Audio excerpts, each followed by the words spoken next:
Can you guys hear all this? Hello, hello, hello. Everything audible? Still got the skip ads. All right. Now my iPad is showing everything. Hello, everyone. Hope you had a good holidays. Happy New Year's, etc., etc. Hope you got everything you wanted for Christmas or Hanukkah or Kwanzaa or just because you wanted it. Welcome back, everyone. We took a 2-week break. Last Saturday, I was going to do one, then I saw that Beato and Tim Pierce were doing them on the same day at the same time that I wanted to do it. And, I know when I'm outgunned. So that was not my window there. I figured most people will be watching those, but I'm glad you're here with me. It's very nice to see everyone.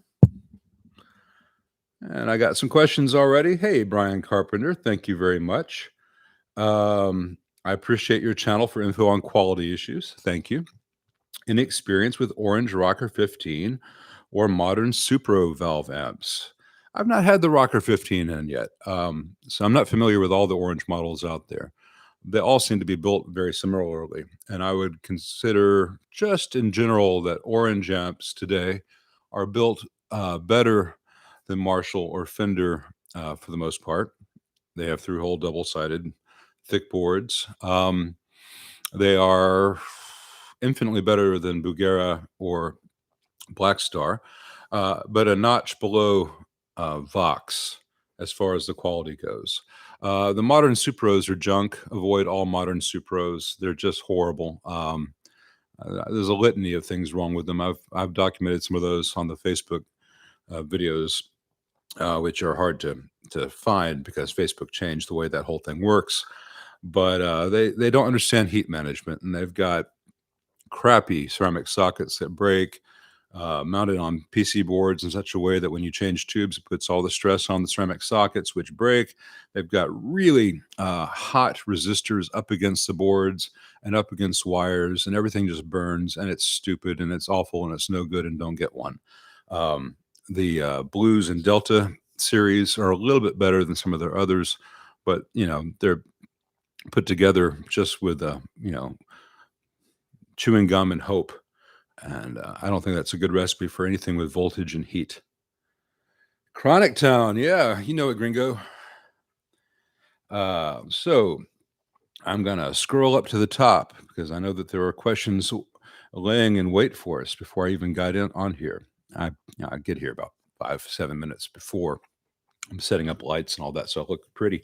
But, I see the questions, but I don't reply until I get to here because I don't want to spend 15 minutes typing at the beginning. That's the nice thing about this job is I don't have to type. Let's see. I had set to top chat by mistake, set it to live chat, and I can get all of them. All right. Joachim Yonker says, hi, Lyle. Everything fine in the start of a new year? So far, so good. Best wishes. Thank you very much. I appreciate that. Clyde Broadway has a question about a custom Vibrolux reverb reissue. It's pretty noisy. The Vibrolux reverb is built about the same way as the other Fender reissue amps. There's nothing inherently wrong with it. It has the same issues with the IC brand filter caps and stuff. The Vibro Verb reissue is actually built on the chassis from a different amp I can't recall right now, with just a few change components to make it the Vibro Verb. But it should not be noisy, and there's nothing wrong with it that can't be fixed by a good tech or upgraded. It's a good platform for making a real amp. Hey, Lee Tintle. He's curious what specific pedals I would put on a pedal board if I wanted to cover a broad range of sounds without the board getting huge. I am no longer the guy to ask that because I'm so out of the pedal market, and there are a million pedals out there today, and it's really hard to keep up with all of it. And it depends on what the amp is. If you're working with a perfect clean amp, you can do all kinds of stuff. If you're working with an amp that has some gain and or a very unique character, maybe you want to tilt more towards that. But I can't really answer that question. Otherwise, I'd just be speculating. There are lots of channels that know more about such things than I do. The trouble is a lot of the channels that specialize in that kind of stuff Magically love everything. So let's see here. Quiet again. Your tech, a good tech, should know how to get it quiet. I don't have any suggestions unless I had your amp on the bench in front of me. Sorry. Andy K, hello. Johnny Winter, that's a good thing to jam to. And then Lee again. I've not tried any of the Source audio pedals. Um, and no, I'm not going to license any of my pedal designs to BAD. If I license them, it'll be to someone that I know will do it right, and I think that's enough said on that. Oxend, Happy New Year. Any big plans for the year? Well, just to fix amps and hopefully get some Excaliburs put together and maybe improve my posture.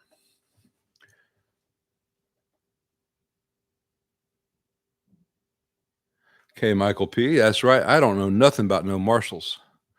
I've never restored any from the 60s, 70s, or 80s. I haven't played them at stage volumes for longer than some of the naysayers have been alive. You know, welcome to the internet. Dan Pfeiffer, good afternoon from Minnesota. Darren Farrell says, "Hey Lyle, I know you're not a Morgan safety fan. On my AC20, should I be concerned about the grounding issues?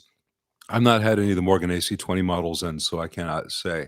I've had their PR12 and PR30s, I think they're called, but you're Princeton's. Abjectly poorly built copies of Princeton's. Maybe they got everything magically right on the AC20. I do not know. I wouldn't bet on it, but I'm not a betting man. Let's see. Thanks, 75 YBA on the OR100 video, the orange. I've got another one dropping tomorrow morning on an orange Rocker Verb 50. So you heard it here first, folks. Doop-a-doop-a-doo. OB77 says, hi from Portland, Oregon. Long-time listener, first-time caller. Is a Princeton reverb the same circuit as the deluxe reverb without the extra channel and lower output transformer? No, the Princeton's got a very different circuit to the other reverb amps from Fender during the 60s and 70s. It has a cathodione phase inverter and a very intentionally low plate voltage in the preamp. That can be fixed, but the cathodione phase inverter makes it pretty unique. It was never designed to overdrive at all. It was just to be like, hey, it's clean up to X volume. Anything louder than that, you need a bigger amp, and we'll be glad to sell you one. The Deluxe, the Super, the Vibrolux, the Pros, the Twin, pretty much every other amp with reverb that Fender made during the 60s after 63, aside from the Princeton, is the same preamp circuit with different transformers, different voltages, different numbers of tubes, and a couple minor component changes, whether they have a mid spot or a bright switch, but it's the same circuit for all those amps. The Princeton and the Champ are the outliers, so the Champ never had reverb. Thanks, ABCDEF. He says, great channel. So he actually says ABCDEFG rate channel. Don't get many opportunities like that. Have to seize them. Tim Sherrill asked, VHT special 1220 head. I have not had one in. I've only had one VHT. It was a classic 18. And I would say that in general, there was a big difference between the VHT when Steve was running the company and today the VHT brand. So look at Fryette if you want to capture what VHT used to be. And I don't know where that model, the 1220, falls in the history of that company.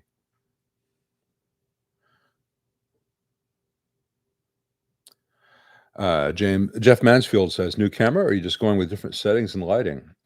There's Mo Buka in the background. Well, no, it's the same camera. I just used some different lighting because it's a rainy, overcast day and I was feeling lazy, so I didn't do all the backlights and stuff. And the bokeh thing is a setting in the studio I'm using here, so I can turn it off. Da. I can turn it to terrible portrait data where everything gets crazy and nothing's in focus really. And I can put it to basic, portrait, which is what I have here. And it's mostly a way to hide some of the clutter behind me on the bench. Though the clutter today includes this 58 uh, Vibrolux, which is just awaiting a new foot switch to be complete, and a maybe 60, I'm not sure yet, Harvard. Look for a video on that Harvard. Not a lot of Harvards out there, but I got one, and it's going to be an interesting video, I think. It's a very simple circuit with very fundamental, major, huge problems, not in the circuit, but in this particular 60 plus year old example. So I think people will learn a few things. And if you're not careful, you might learn something.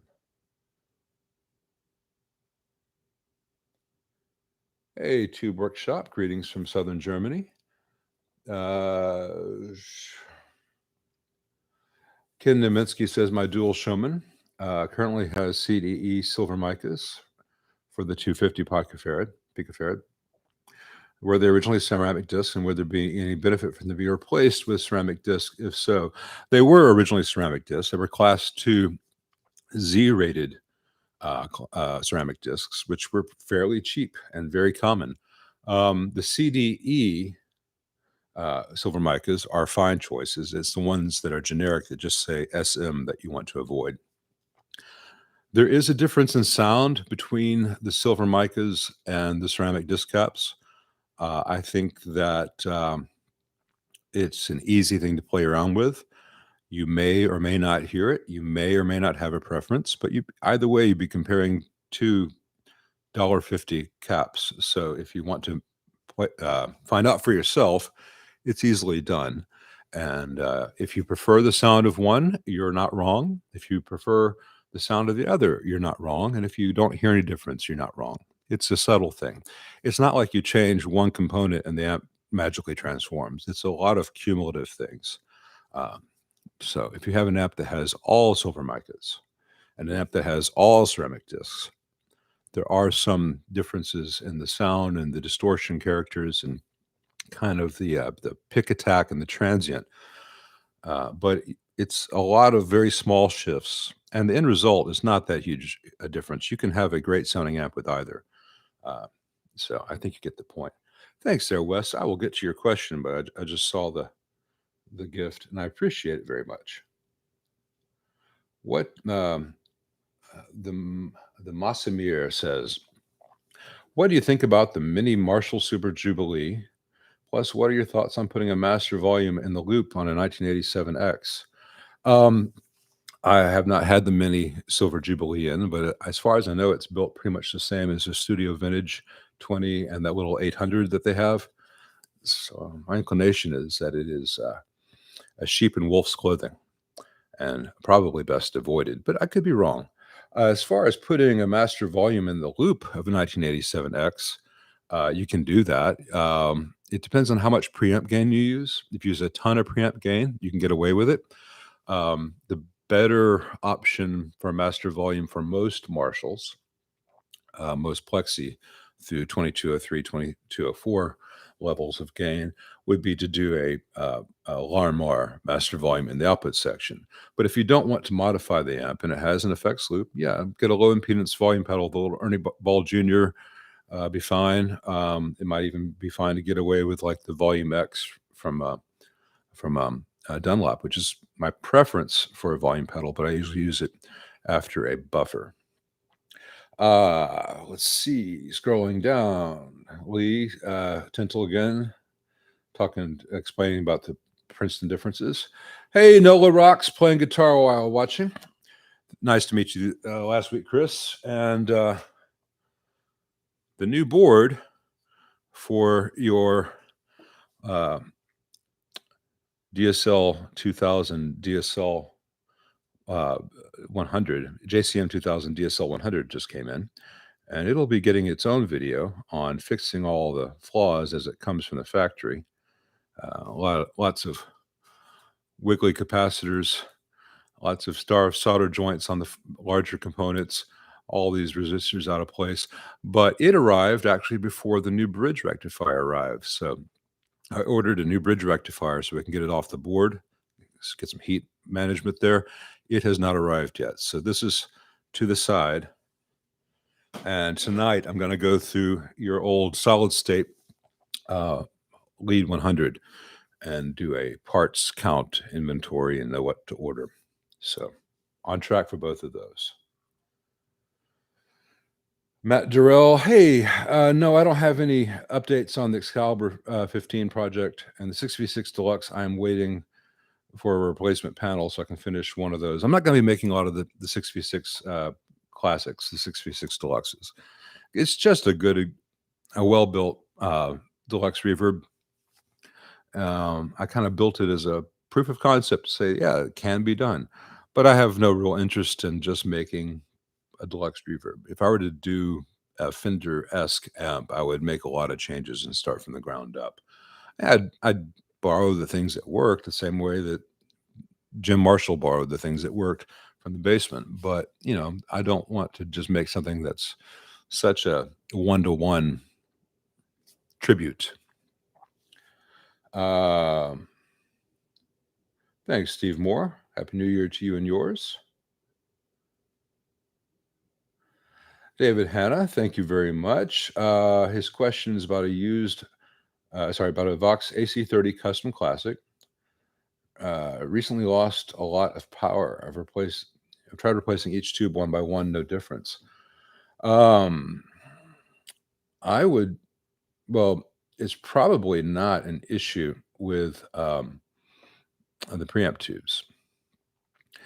And it's possible it's not even an issue with the amp as far as anything expensive. The effects loop on that, the switches on the effects loop, including the one that turns the effects loop on and off, get dirty over time, particularly if you're not using them. I've had amps, the Custom Classics, come in with real low output level, and it was just that the switch was kind of dirty, and in between, the loop wasn't on, the loop wasn't off.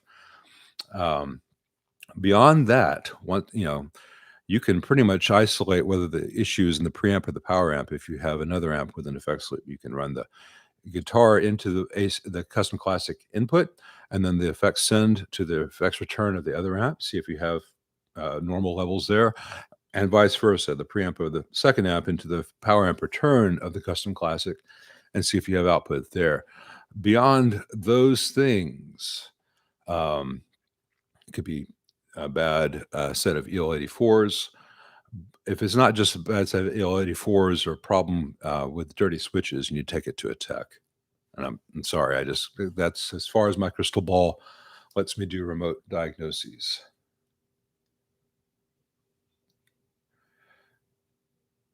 Jacques Wortman says, inexperience with Coke amps or Cock amps. Yeah, I featured a twin twin tone. I'm not sure what the model number was. It was a good amp. It's on the channel review if you search for that brand. It's just the one I've had in that don't seem to be a lot in the American market, or at least here in Memphis. And it had a relatively minor issue. It was a bit of a pain to fix because of the way it was constructed, but it was also probably a pretty rare failure with the reverb pot on the rear panel. Thanks, Tube Workshop. I love my t-shirt too. This is Chronic Tone and Murmur were transformative in my life. And while Fables and Life's Rich Pageant are probably my favorite, those early ones were just a beacon through all the bad commercial AOR stuff that was being force-fed to a kid in Memphis in 1984, 85. If you're growing up in Memphis and you got the soft rock station, you got the pop station, and you got the classic rock station. And the classic rock station in Memphis in 1985 might have been 1975 still. And there's nothing wrong with all those albums, but it was just a big disconnect to my interests and thoughts. And REM and the Police were just lightning bolts from the ether. The difference being that I could never be Sting. Sting lived in an alternate universe where everything was just so much cooler and scarier and chiseled. The guys from REM were from Athens, Georgia. They talked like me. They were approachable. It was that punk ethos of you could do this too, and that was they hit me like the Velvet Underground hit them. So thank you guys if you ever see this. Kevin Farrell says hi from the UK, land of damp and dreary. Well, we're it's about 50 degrees and rainy, so it's a nice summer's day for you here today. Actually, with all the heat issues you've been having this winter in Europe, it might be a nice summer day for you as well. Um, Ever worked on an acoustic amps? There's one of the local store 80s. I've only worked on the very early 70s acoustics, like the big 360 that Jocko and um, oh my god, bassist from Led Zeppelin, whose name I've used a million times, and now I'm forgetting in front of other rock players. John Paul Jones. Jesus Christ, Lyle. Yeah, the big 360 that John Paul Jones and Jocko used. I've not worked on any of their other models really, and I certainly have not worked on any from the 80s. Sorry. Thank you for that, Richard. Uh, I think I've already answered that, but it's much appreciated. Is there any risk, OB77, is there any risk of pulling half the power tubes on a dual showman for half power use? Well, you would need to use an 8 ohm load instead of a 4 ohm load, and you would need to rebias the amp. And depending on the year of the dual showman, you might want to make sure that the B plus does not rise over the ratings of the screen and subsequent filter caps. So I would do that either in conjunction with a tech, or if you know what you're doing, verify that the B plus does not exceed the voltage rating of the screen and subsequent filter nodes, because that's a lot less loading. Also, make sure that your heater voltage doesn't creep up too high, because it's going to be, that you design you choose power transformer heater secondary that can provide power for, in that case, 4 6L6s and 6 12A, AX and AT7s. So this is the current that's going to be asked. This is the voltage it will be with that load. You take off 2 of the 6L6s, and it's going to be a lot less current being asked, so that voltage will go up, and it all works together. You got to make sure that when you pull 2 tubes, you're not feeding 7.5 volts to the heaters of the preamp tubes.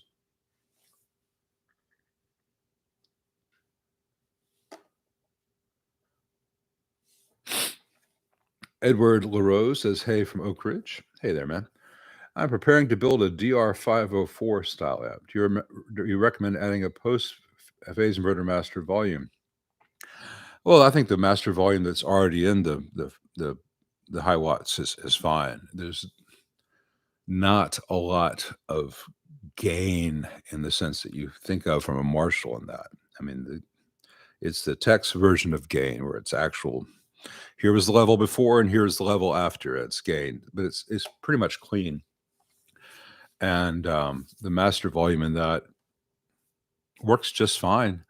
It's still a very loud amp, but it's a loud, clean amp. And if you were to turn a high watt up to get that breakup that they do, notice that that Pete Townsend was on stage outdoors live at Leeds, and B, he's deaf as a post now. So use the master volume if you need any more dirt than the amp gives you naturally. It takes pedals really well. Ask Gilmore. He's been doing that, and he can, as far as I know, he still has his hearing.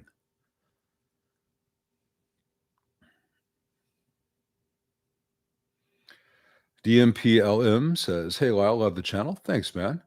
Love to hear your take on routing heater wires. Do you go close to the chassis, tighten the corners, or is tying them from the flying them from the top of the socket, okay. All those things are fine. It almost doesn't matter how you do it.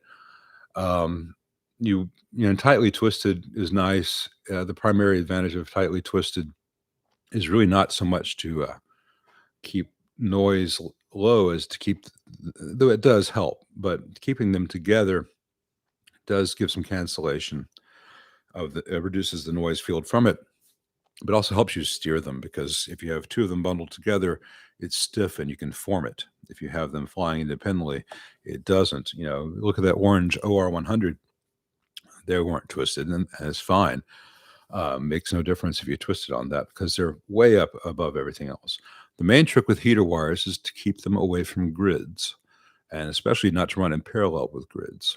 And if you look at some of my Marshall 2203, 2204, 1987, 1959 repairs, you'll see that I'll often move the grid wire so that instead of approaching from the side and crossing that black heater wire that goes to pin 9, I will bring it from up in the air, the grid wire up in the air and connect this way. So there's a distance there. So instead of crossing to get to pin 2 there, I'm going this way to pin 2. So it's never any closer than that.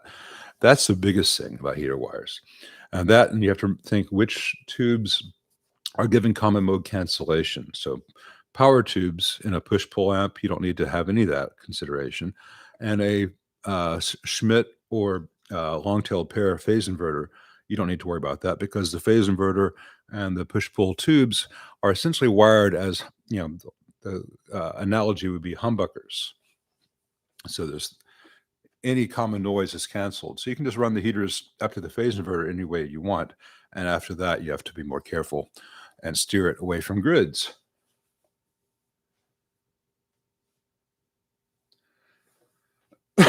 Edward LaRose says also, I want to use 6L6 GCs. Okay. This is on that high watt build. I want to use 6L6s in the output instead of 34s. Do you foresee any problems with this? The output transformer I have has a 4.2 K primary. No, that'd be fine. It'll sound different, and that's fine. You could use either as long as the bias range can go low enough for negative enough for 6L6s and a little bit less negative for 34s. There's no issue swapping between the two. The heater draw is the same, and see which one floats your boat. By the way, that output transformer primary should be fine with either.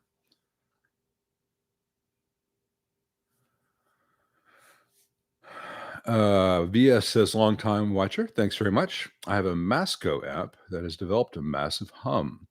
Oddly enough, the metal chassis is microphonic if I tap it. Any idea what could be happening with it?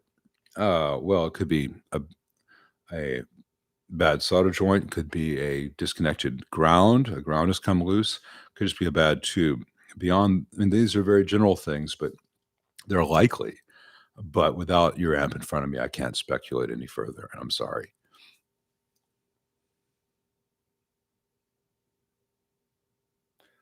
Ungrateful Peasant, great name, says, I've never been a Fender guy, but I bought a Princeton because of its recording history, and it changed the way I view amps. Well, congratulations, man. I think you might be a Fender guy. Fender amps sound so good, and it's interesting to me because I've restored amps from the 40s and 50s, not just the current production stuff. And if you look at the old amps in the 40s and 50s, Leo was killing it. So much better in terms of the build quality, so much better in terms of the repairability, so much better in terms of the tonal flexibility and allowing for different styles to be played, including styles that he would have hated that exist to a large degree because of what his amps did when you turned them up too much, and the amps held up when turned up too much. A lot of the competitors from the 40s and 50s had very strange limited functions or strange tonalities or built poorly or just didn't take electric guitar seriously. It's an interesting thing. That'd be a full video of its own. Maybe I should talk to Keith over at 5 Watt World about doing the history of why Fender amps killed the competition for 15 years. Something like that. It wouldn't be a short history if I'm involved, but that's up to Keith.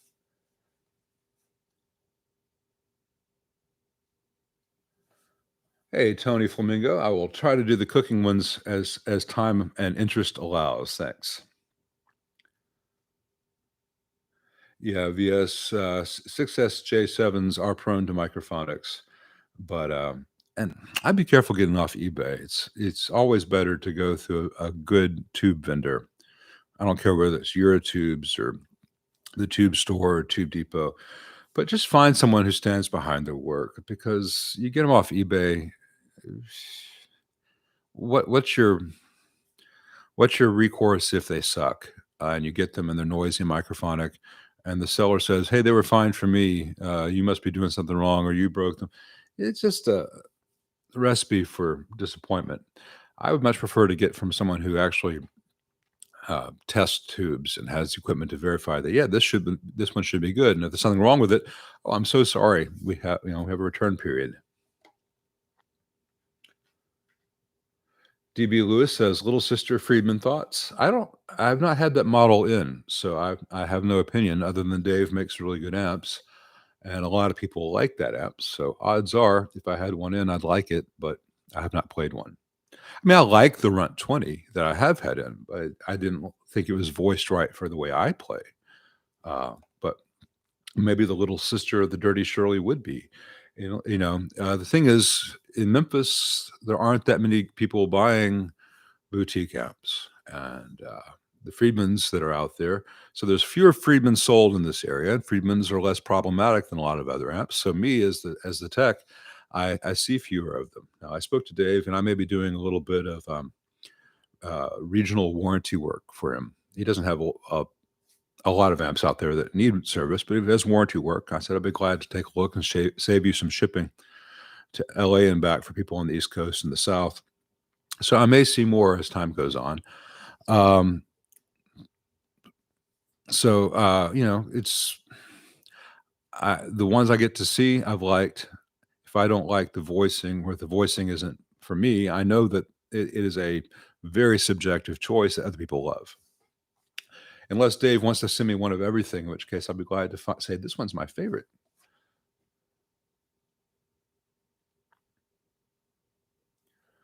Jeff Harper says, "What are some good solid state amps that is not a modeling amp that will be mainly for practice?"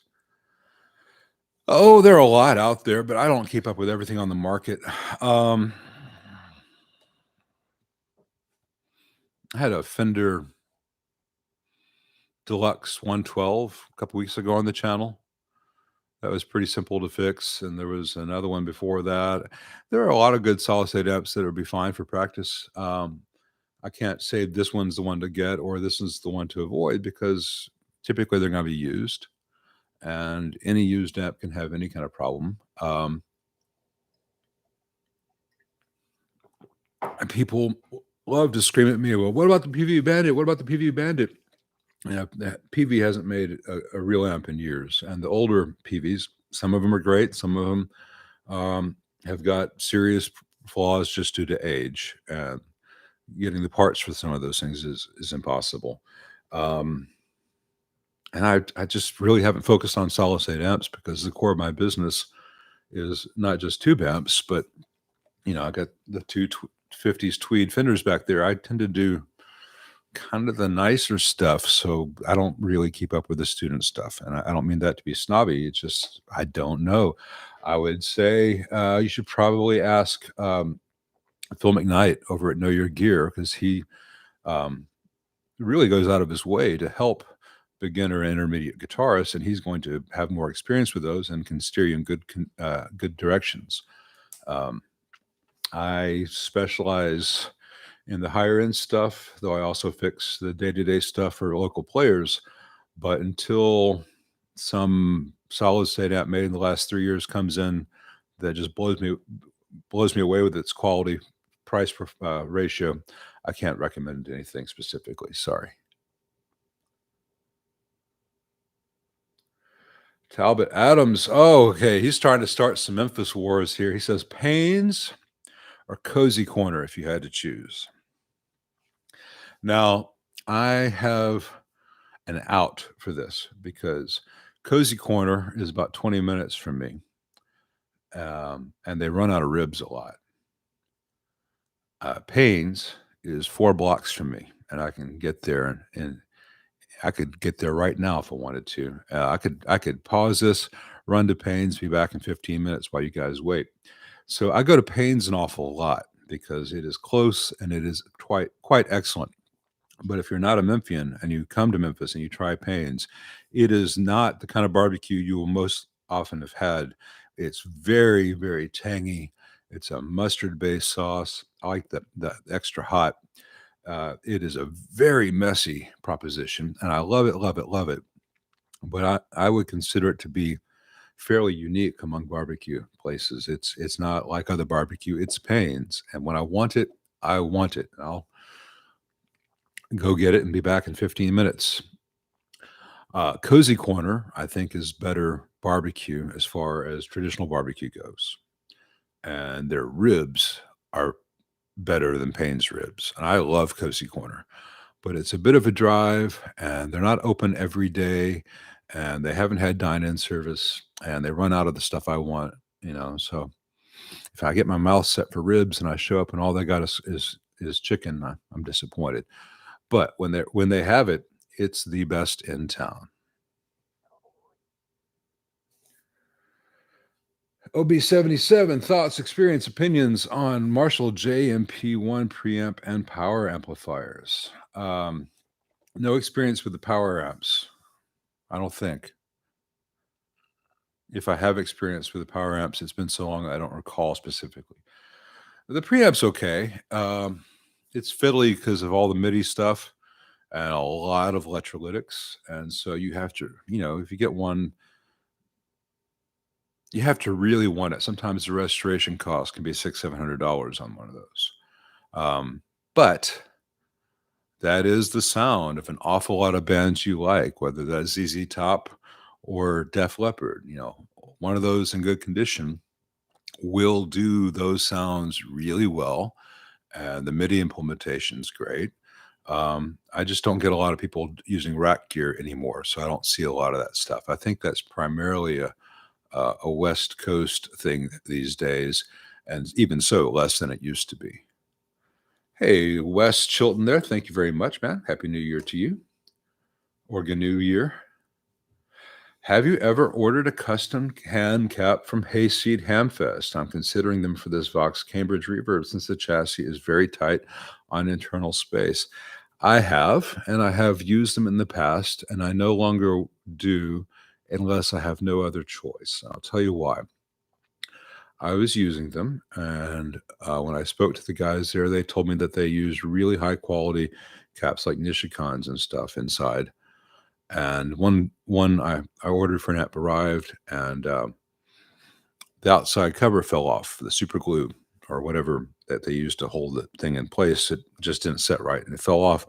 And inside were some very generic caps. They were 85 degrees. I didn't recognize the brand. They were. It was not well assembled inside, and it might have been a one-off, but it put a poor taste in my mouth because when I choose a component to recap an amplifier, I'm promising the owner you should get 10 to 15 or more years out of this. And it can be a fairly large investment for an owner to make to have their amp recapped. And if I say we're going to use this, I recommend using this cap, and then that cap fails because it was a generic that was never soldered that well, and then the super glue falls off and the cap fall. What if the cap just falls off of one and someone reaches in there and touches a B plus thing? So I wasn't a fan of the construction at all or the components, and I can't stand behind that. If you want to try one, try one. Know that it may last forever, may last for 5 years, it may fall apart. I will no longer use them myself, unless I have no other option. I if I could get, the shell that they use and everything and make my own using Nishikans, I might, do that, but they don't make that available. They do it all in-house, and they're not using Nishikans or Rubicons or anything that I would put in an amplifier. Alright, we've been doing this now for 40 minutes. We're not gonna take a full break, but I'm out of coffee, and Nikki is not being the coffee fairy today, and I need some more coffee, so I'm going to call up the intermission, thing, though this is not a full intermission. This is just me running to the kitchen to get another cup of coffee, and I'll be right back.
I made that intermission graphic.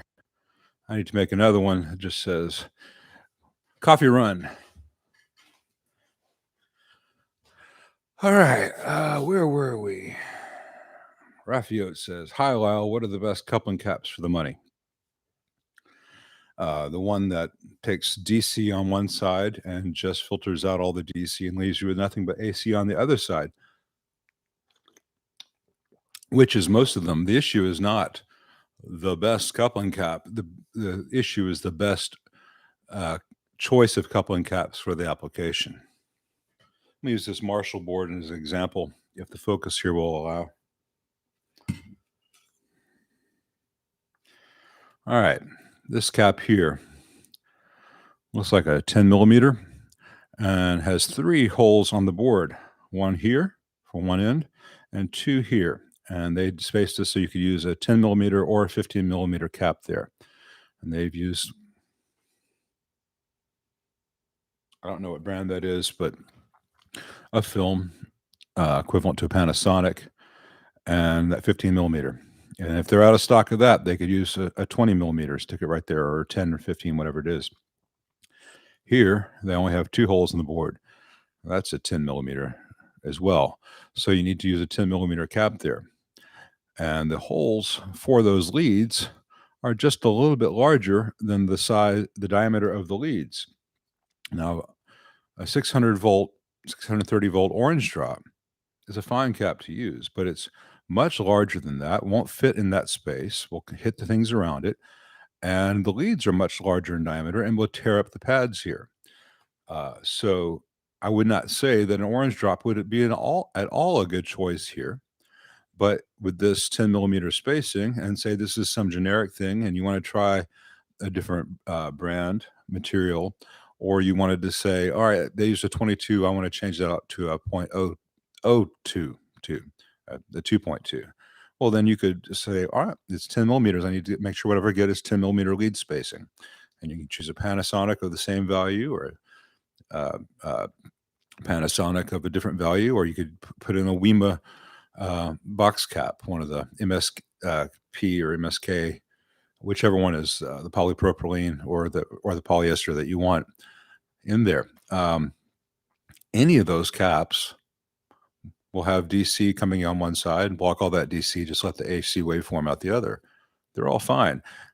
Is it a 400 volt cap or a 630 volt cap? Whenever possible, use the highest voltage capacitor that you can. That'll fit the space.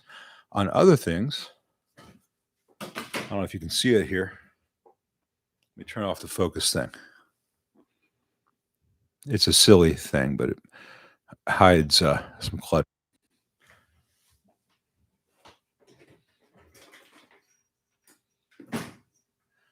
Where they have these old, can you see these? I don't know if you can see these. They have the old axial caps in here. They all had Astrons. Well, you can't see it, but you've seen these. With the axial caps, I don't want to use a radial cap because then it can have excessive bends on its leads.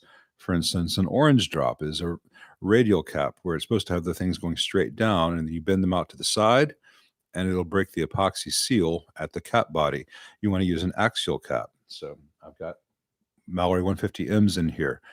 Of the axial caps that I use a lot, I prefer the Vishay MKT 1813Ts because they're pretty.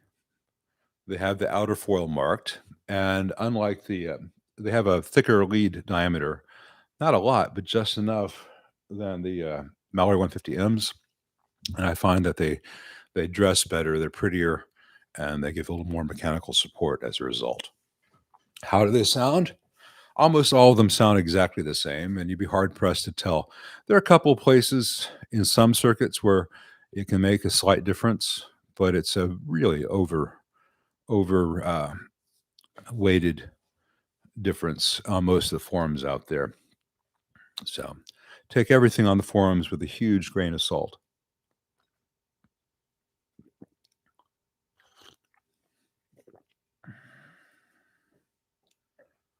Buffalo Lodge says, any thoughts on Super Reverb 65 reissue versus an orange Rock Reverb 50 Mark III? I'm looking for a stereo companion for a Marshall 2555X. Thanks. Well, it depends on how you're running the Marshall. If you're running the Marshall for dirt, you'll like the orange a lot better because orange does dirt, and the Super Reverb does one of the world's best clean sounds. As far as clean goes, the Super Reverb kills the orange. The orange has a nice clean. The Super Reverb has got one of the best cleans of all time. As far as the build quality goes, they both have the pros and cons. You've seen me work on a bunch of Defender reissue amps on this channel. All the issues that the Twin and the Deluxe Reverb reissues have apply to the 65. That said, like all those others, what it takes to make that a much better amp is not a lot. The orange Rock Reverb 50 Mark III, tomorrow morning at 9 a.m. I've got a video I think you'll like, and you should see before you buy one, just so you know what can happen and what is involved with fixing it. It is fixable, but I think overall the Fender is the better built amp.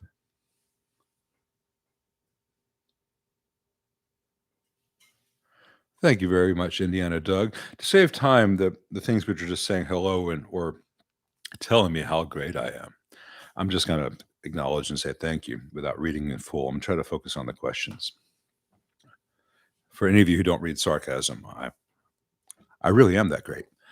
Let's see. Do I have any guidance for setting up a brown box for an old 60s Fender amp? Better to set for lower voltage? Wall voltage is 124. The general rule of thumb, when you have a brown box or a Variac, is the heaters should nominally run at 6.3 volts AC.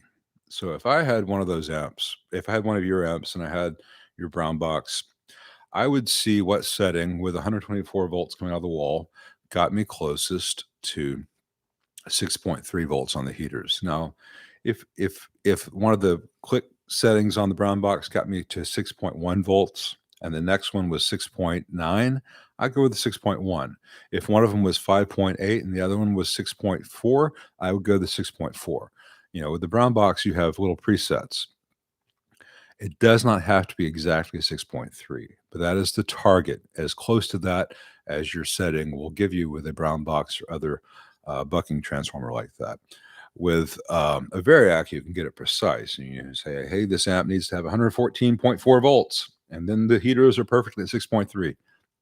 It never has to be that close, but you need to be, unless you're going for a specific thing, brown sound kind of thing with a Marshall, you want the heaters to be pretty much between 6.2 and 6.5 volts AC. So once you find whatever wall voltage gets you there, then you have the amp biased for that. And then you're golden. You just say, hey, all right, I want to have this thing getting 112 volts. The wall voltage now is 124. I'm going to go to the negative 12 setting. I'm good. Hey, the wall voltage dropped down to 116. I want to be at 112, and we go to the negative 4 setting, whatever. And that's how you set up the brown box. OB77 says thoughts or opinions on the Wang's amps. No experience with them, no knowledge of them. So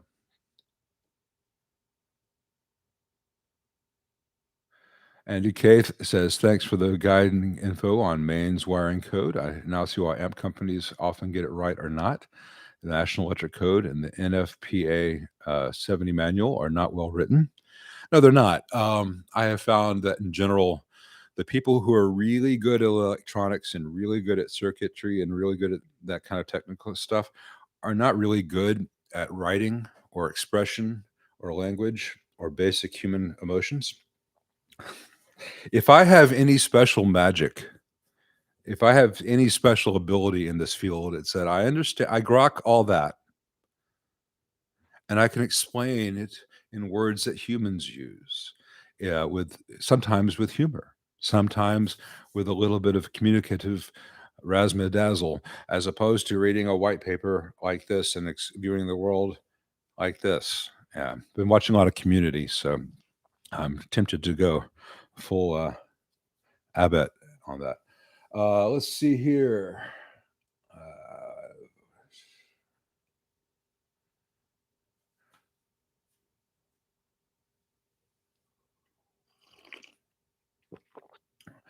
Darren Farrell. Sorry, I keep wanting to make your name rhyme. Watch the Tone Talk, asked Dave. He mentions the Marshall Studio 20-watt heads are all cold clipping. So is that nasty Origin 20 over there. The Origin 20 and the Studio Vintage 20 are kind of the same amp. Only one costs $1,900 and the other one costs $600. You do the math on that. Would it be better to bias them normally for EL34s and that Marshall sound? No, because if the B plus is already really low, with the bias at about 45% idle dissipation, if you bias the amp to the proper 95% idle dissipation, the B plus will drop even more, and nothing will have any headroom at all. The entire thing will be a compressed nightmare.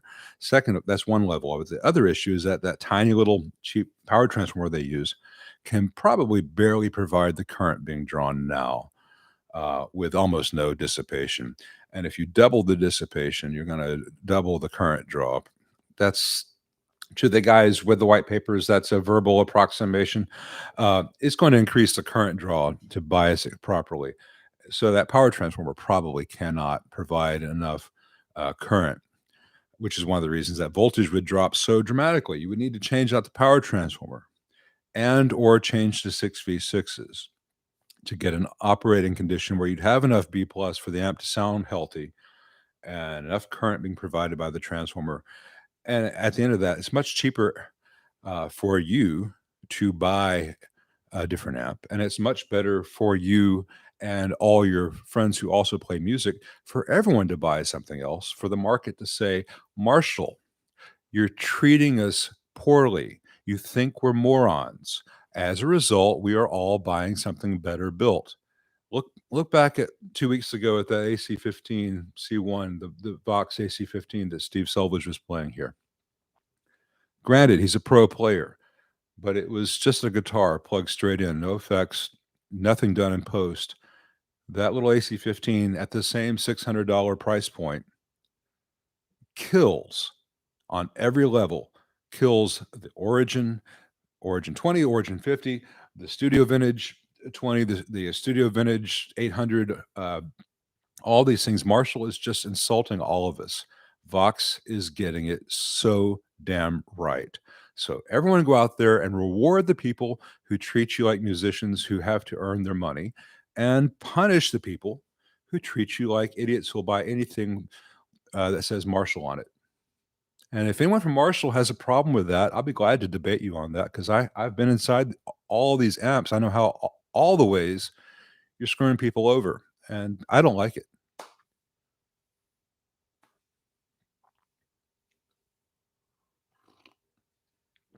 Now, Andy K has asked me a question that I don't understand. Have you ever come across anything specific to amps in your time? I'm not sure what you mean by that. Everything is specific to the amps, and everything I experience in this world is in my time. So I'll be glad to answer that question once I understand it. Hey, Matt Fields, that's a mighty fine guitar I'm holding on to there. Yeah, it is, and I bet you have its a red-headed stepchild, a sibling, whatever. Matt just got a red version of one of these, and I've been looking at the wrong screen. I love this thing. This is. Do I have the wrong depth of field? Not the bokeh is out off the charts here. Let's see here. Where's my mouse gone to? Yeah, much more like that's what I wanted. Yeah, this thing is way more money than I needed to spend on a guitar, and it's worth every penny. It's a little out of tune right now, but the weather keeps changing. I don't really mean to play on these live streams. It's just kind of a security blanket. I'm used to having a guitar when I'm talking to you guys. Maybe I'll just grasp the coffee more closely. OB77 says, you mentioned a tech by the name of Kai here in Portland a while back. Where can I find him? Shop. I don't know the name of his shop, but you can find him. His name is Kai, Kye Kennedy, and he's in Bend, Oregon, which is just outside of Salem, I believe. But he does fantastic work. He used to work in Chicago. He used to work in Nashville. And before that, he was in Memphis. And I've had a few of his previous work here that I followed him on, and he's a phenomenal guitarist. Used to be the lead guitarist of a band called Human Radio that was just kind of the Memphis alternative scene's Steely Dan in the late 80s. Really nice guy, sweetheart, knows his shit. If you're anywhere in his area, he will take care of you.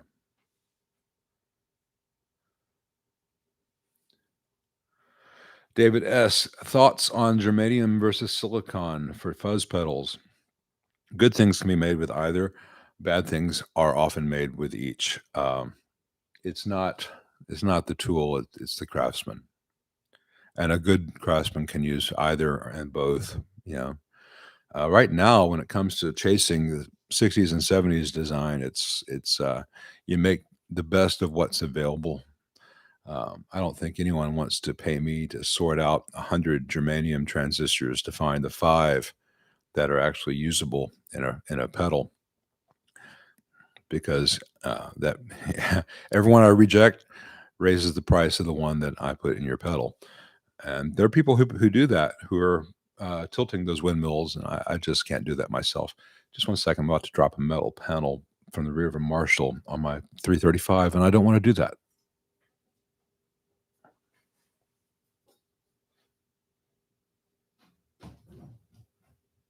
Stay.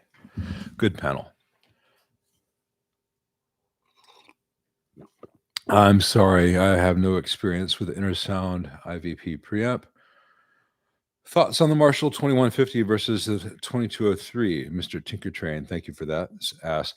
I don't know which amp the 2150 is off the top of my head. Is that one of the variants of the Silver Jubilees? I appreciate the donation. Ask that again with a clue for the 2150, or someone let me know what the 2150 is, so then I can answer that. I probably know the 2150, and I just can't think of it by the specific number. Uh, Thanks, David Kowalski. Ungrateful peasant, thank you very much. I have no thoughts on cattle and bread pedals other than they exist, and a lot of people seem to like them, but I've not tried any. I hope they're fantastic.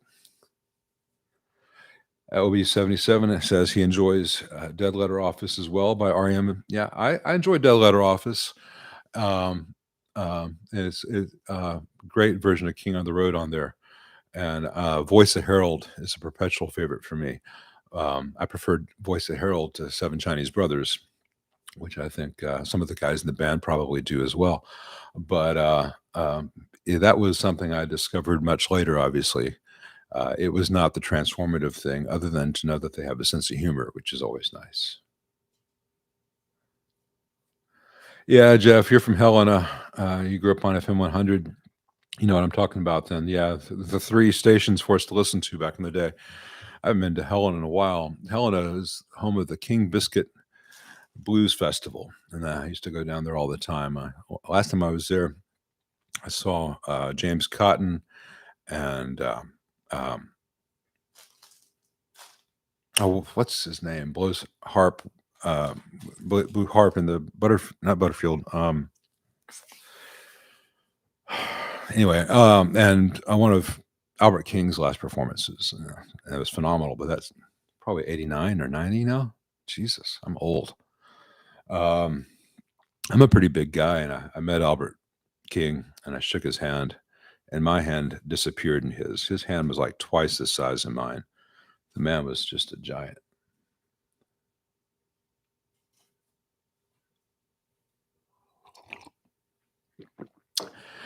Z Flash asks, if I needed to use a modeler, what would you use for live power sound? I've been just going into the return of my DSL 40 CR. That's probably fine for most purposes. I mean, there are things that I know of, but more on a theoretical basis because I don't do deal with them all the time like I do with the tube amps. Um, Basically, you can either go the route of using the power section of an amp you already have, or you can go into the full frequency response setup, which is essentially just using a powered monitor, carrying a small neutral uncolored PA with you. Now, the concept of a neutral uncolored speaker system is tricky because you have to spend a lot of money to even get close to that in truth. But um, there are guys who will go out and buy powered monitors to use with the digital stuff, and that's fine. But it's also fine if you just say, "Hey, I've got this thing with a power amp return. I'll just plug in the effects return and use this." As long as it has a master volume after the loop, so you can control your stage volume from there and keep your signal to noise ratio within the preamp, the digital stuff better. There's nothing wrong with that. You may be a little less limited in what you can do with some of the IR and cab simulations if you're going through a speaker. You probably don't want to dial up a greenback emulation and then filter that through a vintage 30 or whatever you have in your app. But that gets outside the scope of what I do. And so it's stuff I know about, but I don't have expertise in because I'm not setting that kind of stuff up for myself or for clients. Um, I imagine there are channels that are way down the digital path that do that, but I am not that person. Morning there, Brad. Thanks for joining us. And you there too, Ricky Compton. Thank you very much. What's the secret to Strat Jangle sounds? OB77 asks. Um, I'm not sure what you mean by the Strat Jangle sounds. It's funny, people use jingle and jangle and chime for all sorts of stuff that aren't at all like each other. Um,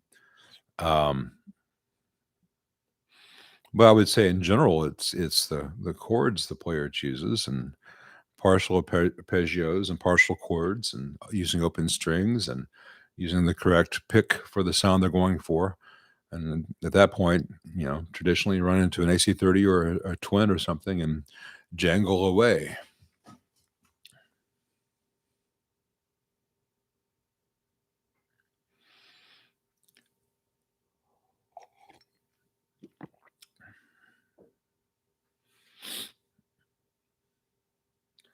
Trying to catch up. I think I've missed some comments. Uh,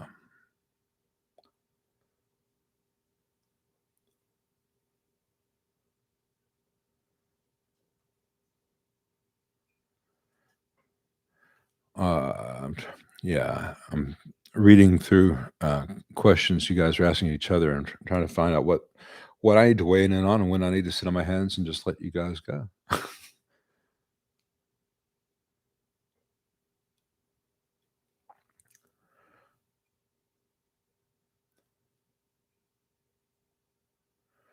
I'm getting some general nice things said to me and hellos, and thank you all. I appreciate it. If I don't reply to yours individually, it does not mean that it does not mean something to me. Everyone here is important. I'm just trying to get to the questions so that no one feels left out. And if I miss any from anyone, I apologize. I either did not see it or you're just a poopy head and I didn't read it. Ooh, here's a good one. Razvan Hogia says, hello and happy new year. Right back at you. I'm playing through a Fender bass breaker 45 head with 2x12 cabinet. Any weaknesses to watch out for and inform the owner of? Yeah, the bass breaker series looks cool as hell and they get some great sounds, but they are really poorly built and they have an auto bias circuit in there. And that auto bias circuit messes up a lot. And when it does, catastrophic things can happen. Um, I have not had one in myself. I know a lot of really good techs and we communicate. I've read the horror stories and seen the pictures, and there are fixes for it. But in general, an auto bias circuit does not need to exist. If you have one and you love the sound of it and you want it to last, take it to a good tech who can take out the auto bias nonsense and put in a standard bias circuit and say, all right, there, now it will always work and won't catch on fire. That'll be $200, please. So I have become decreasingly confident in Fender's engineers over the past 20 plus years. Every year, there's just one new, really awful, dumb thing, or some new DSP card that promises the moon, but is end of life after 2 years. Then people who owned one can't get another one, and there are a lot of paperweights out there that they bought. Meanwhile, these two Fenders from like 58 are still going.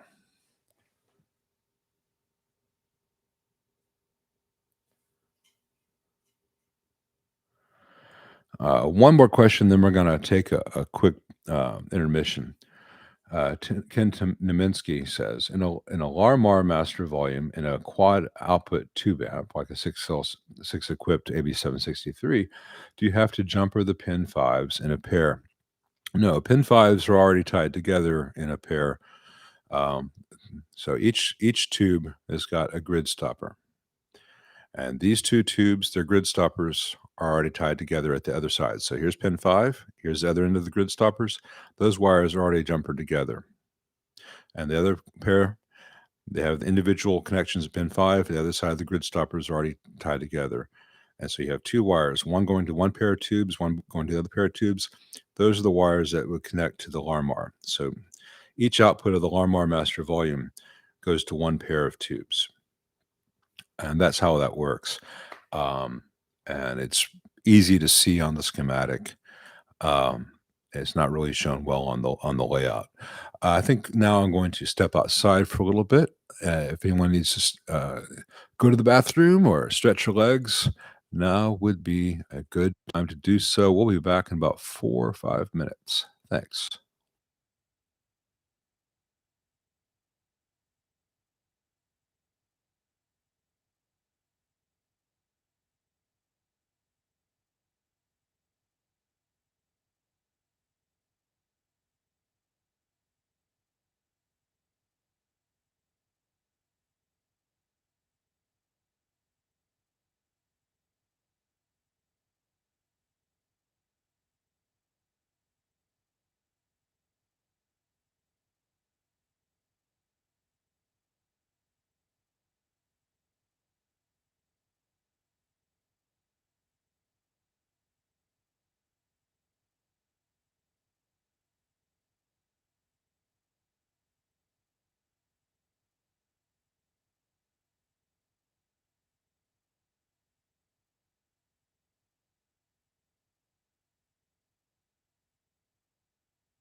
Well, I'm back. Let me turn off the intermission thing. And Nikki just apologized because she forgot to set her alarm for 1 o'clock. So she was remiss in her coffee fairy duties. I think I can probably get her to take me to dinner as a suitable apology. Before I get to the rest of the questions, I have a question to ask you guys. Um,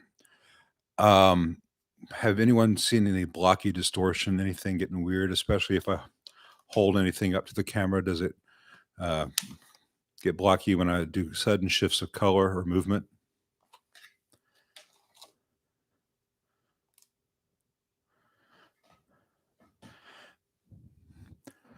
Because in the past, I was having random blockiness, and I'm trying to get everything set up.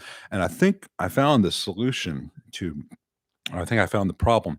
And anyone who does this or is thinking about doing this, I'll share what it was.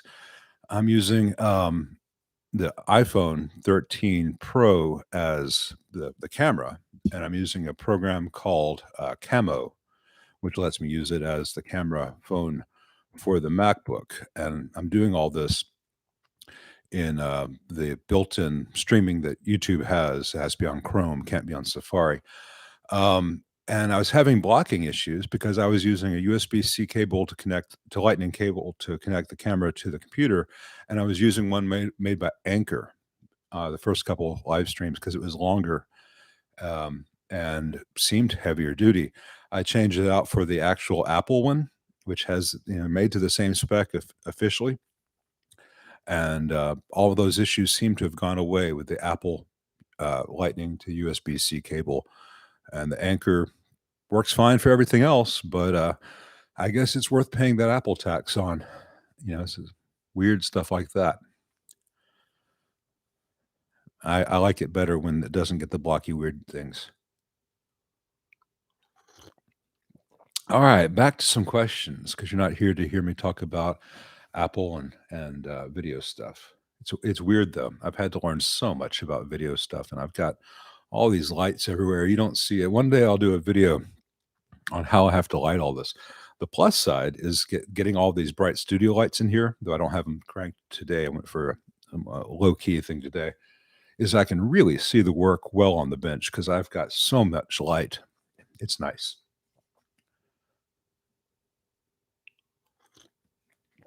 OB77 asks, I'm hearing the tremolo faintly on my Princeton with it turned down all the way. Is that the pot or something else?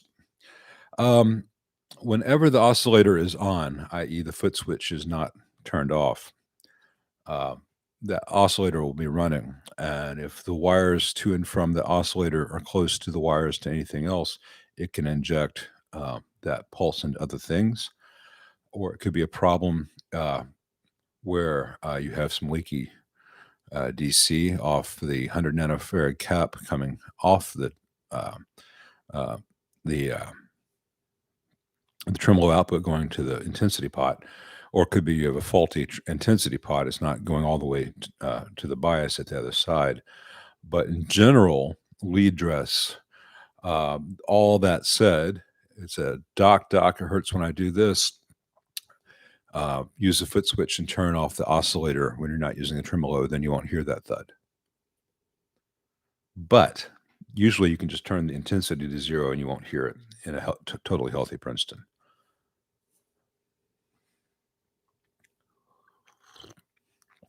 All right. Two Workshop says, currently working on a 62 AC30. Nice. Was very surprised to find an original 82 ohm cathode resistor from factory. Seems Vox first started in 63 to cook EL84s with 50 ohms. Did you know that? I wasn't aware. Yeah, the earlier ones used 82 ohms and then they went to 50 because they wanted more output. And the app usually sounds better with more output. The issue is the wall voltages have increased both here and in Germany since 1962.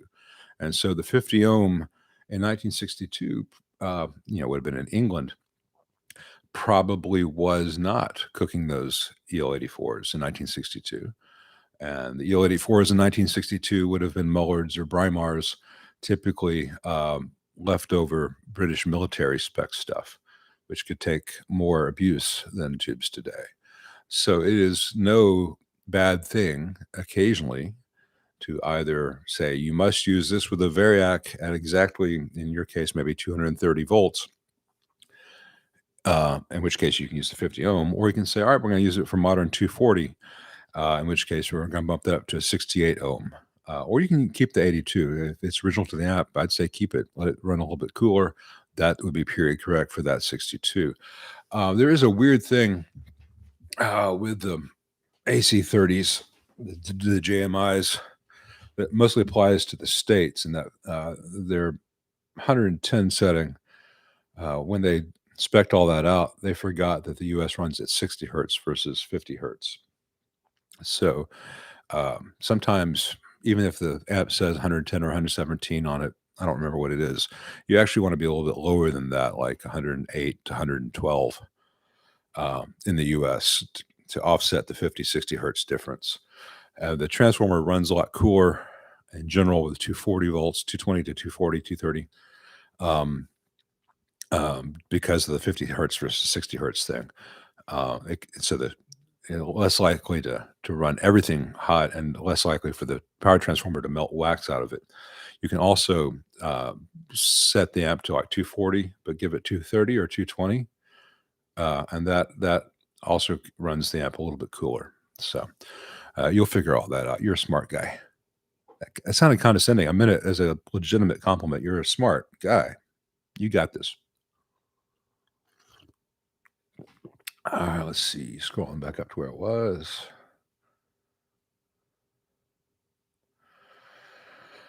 In your opinion, what was the turning point of tube manufacturing going downhill compared to the past? I don't know. I was doing other things. I imagine it'd be the 80s, when I was not aware of tubes or thinking about tubes at all. Uh,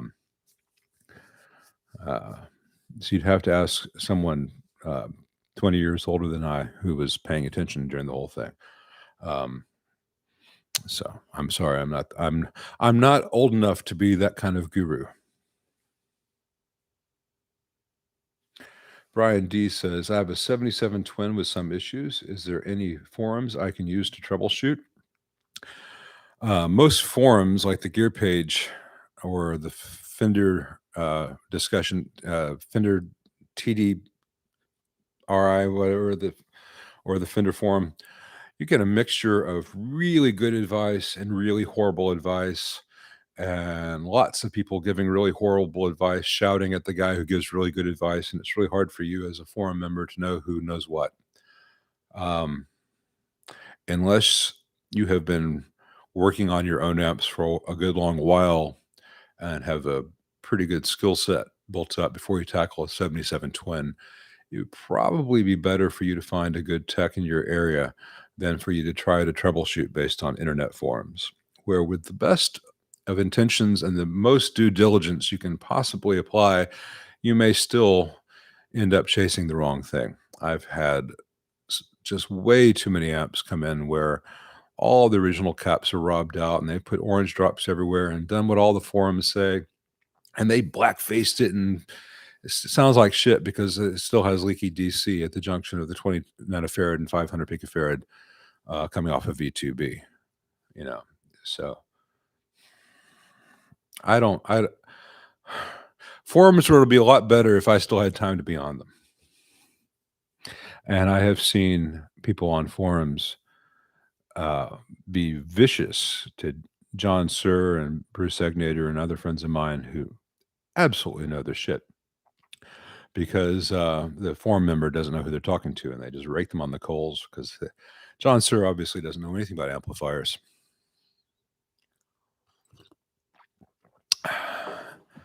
The education will not be televised.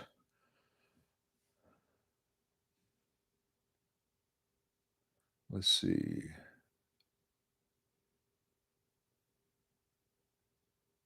Some recommendations on solid state practice amps. That's good.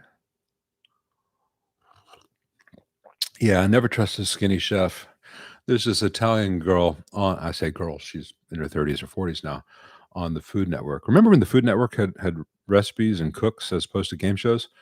But anyway, she does Italian food, and she looks like Natalie Portman's skinnier sister. I just can't imagine that she cooks because she doesn't seem to eat. Now, Nigella Lawson, I'll be in my bunk.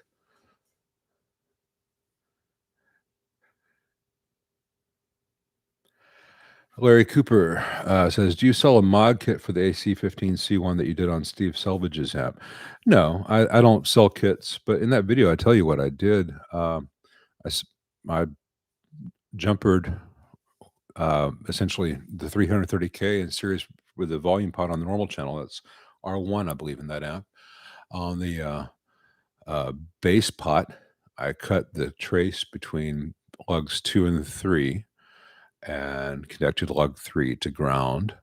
Actually did a little bit more there because of my boost circuit. My boost circuit is proprietary, but in terms of just getting it to JMI spec, you got to cut the trace between pins 2 and 3 on the base pot and connect pin 3 to ground. That'll get you back to the JMI wiring. And I bumped up the 2 screen grids on the output tubes from uh, 1 or 2 watt 470 ohms to 2 watt 1Ks. And those are the mods I did on that app. That and put in a new match quad of EL84s.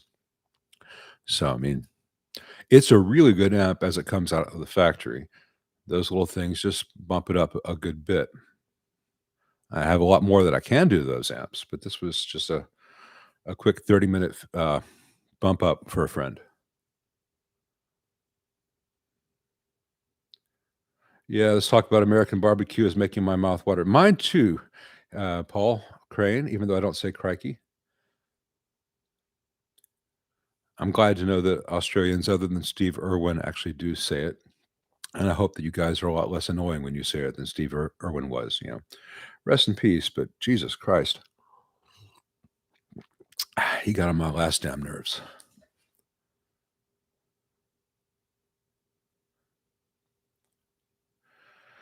Amp techs in the UK. I know a few, but there are a lot of guys here in Scotland and the UK who probably have more recommendations than I do. Though I am a big fan of Roland Lumby and his jumpers in Manchester.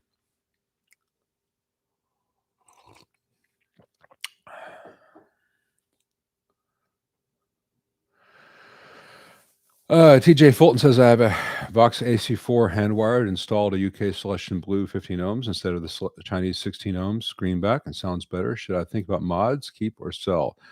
If you think it sounds great, keep it as it is. It's not worth modding.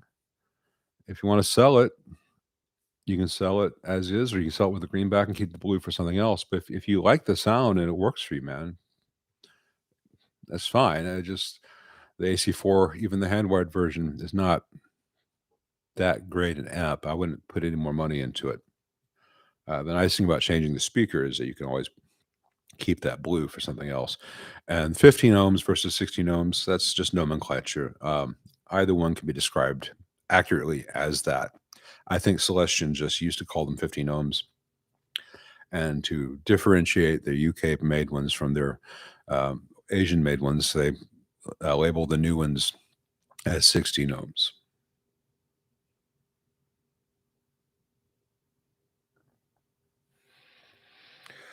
Jason Perry says, I just read a post where someone said you seem to dislike lunchbox heads.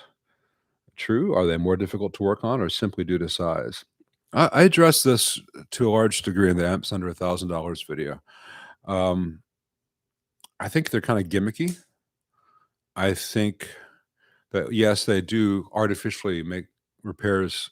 They make repairs more artificially expensive than they would be because they are real crammed in there and it can be hard to access things as a tech. More importantly, both due to heat management and proximity of component to component, the more real estate you have in an app, the more space between components, the better an app can sound, and the longer an app can last, and the better the operating conditions of it. You really don't want to have things crammed close together. Now, that said, Mesa has done some really large amps, and everything's still crammed together and sounds terrible.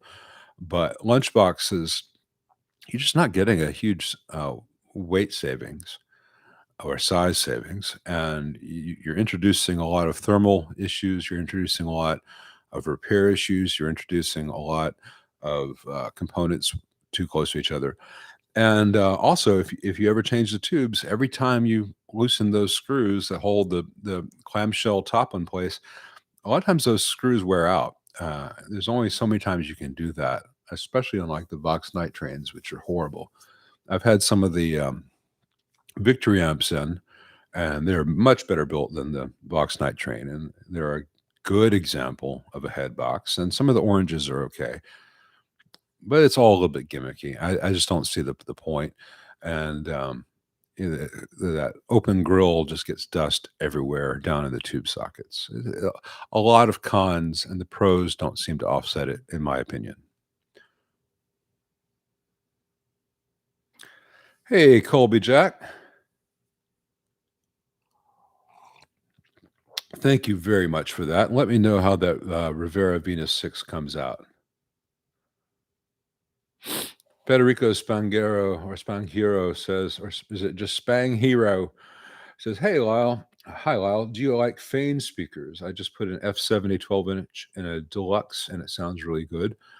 My only experience of Fane speakers is listening to old Pink Floyd records. I don't think I've ever had an amp in with them, and I've not heard any of the current production ones. So if they're fantastic, that's good to know. But they're just kind of outliers these days, at least in this part of the American market. If I get one in and it's just the bee's knees, I will tell everyone from the rooftops.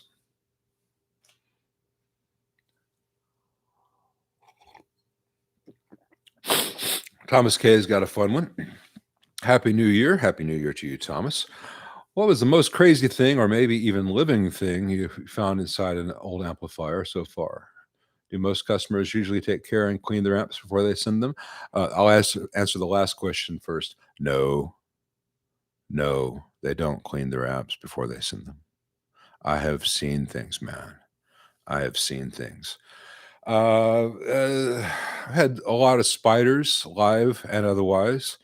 Nothing poisonous or overly vicious. A lot of roaches. Of all sorts of definitions of the word, but nothing ever smokable. I found bags of unknown substances tucked away inside reefer pans and stuff. There have been times I've been glad I've never gotten pulled over for like a taillight by a canine unit when I'm transporting some customers' amps. Sometimes the smell of pot is just overwhelming. Fender amp Tolex just seems to absorb that, and I'm sure that if I were to roll that old Tolex up and smoke it, there's a huge percentage of THC in there. But I've not found anything really horrible in any amps. I figure it's either a little baggie of coke or it's anthrax. Either way, I throw it away just in case it's something else. um, Trying to remember if there's anything spectacular. No, I mean, the one time I got a little bit skeeved out, it was a spider egg sac that was full of little spiderlings, and they wanted to come out, but I I, um, I stemmed the flow.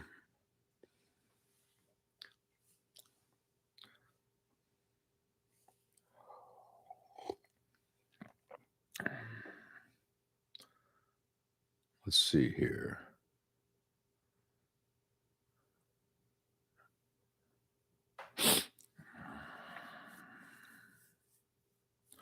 Oxen says, if you have a pedal design in mind but don't have the engineering chops, where would you start? Learn, partner, get a mentor, software.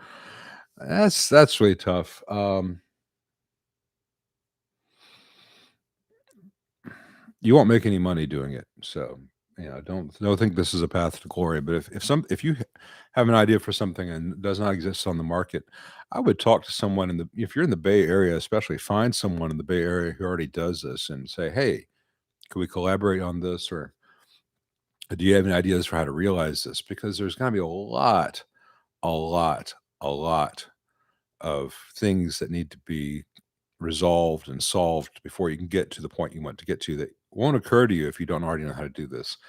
It's kind of like saying I have a not to the extreme of, I have an idea for a brand new car, but I don't know how gears work really. So, do I need to learn about gears? And that's an extreme analogy, and it may sound like I'm making fun of you. I'm not. First, I would find out if that wheel really has not been invented already, because uh, pedals. There's so many pedals out there. Not that many of them seem to be very original to me. There's this one that Paul Stafford Cook uses. I think it's called the Freak Out. That just he hits it and notes sustain and feedback.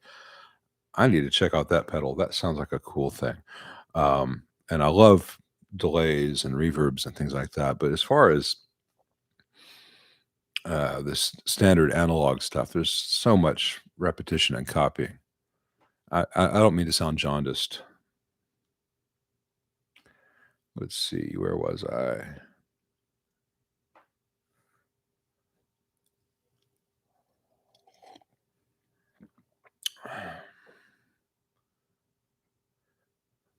Gooden is giving us his Connecticut advice on barbecue. Really? Really, man?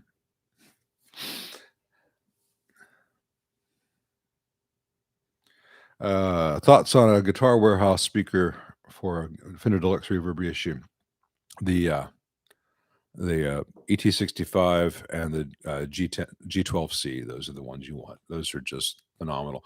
Or if you really want the Brent Mason kind of thing, the Veteran 30 will get you there. You can't go wrong. Just one of the three will be more right for you. Jeremy Green, any benefits or disadvantages in plugging your amp into a power strip or surge protector versus plugging it straight into the wall? Yeah, if you plug it into a power strip or surge protector, you can plug in other things at the same time. There's no real electrical difference. Some surge protectors have very minor filtering that doesn't do much, or might potentially trip a fuse before anything happens to your amp, but your amp already has a fuse in it. Oh, well, the coffee fairy is coming for me. Thank you, my love. I owe her so much. So most surge protectors are not doing anything. Most AC strips which have filtering aren't going to do much.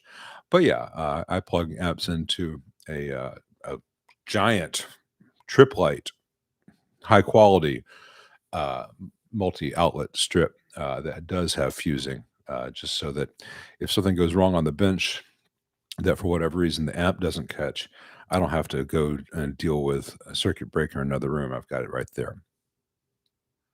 But mostly it's just for convenience because I can plug in like 12 things at once. Let's see here.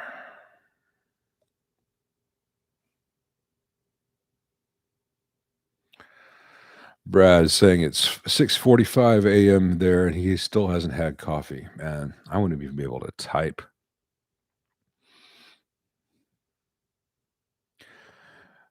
Gref says hi from Berlin. Danke. Glad to be here and enjoy the Bob Ross of Amp Repair. Now, I've heard this, the Bob Ross of Amp Repair. I don't have the afro, and I am not all mellow, man. I can't take Bob Ross. I used to they used to come on Saturday afternoons on PBS, and man, it was just kind of way too laid back. So if I find myself getting compared to Bob Ross too much, I'm gonna turn into the Samuel Mother Jackson of amp repair. Try it on, just not to be the Bob Ross guy. But I'm glad you're here. I'm glad you enjoyed the channel. So thanks.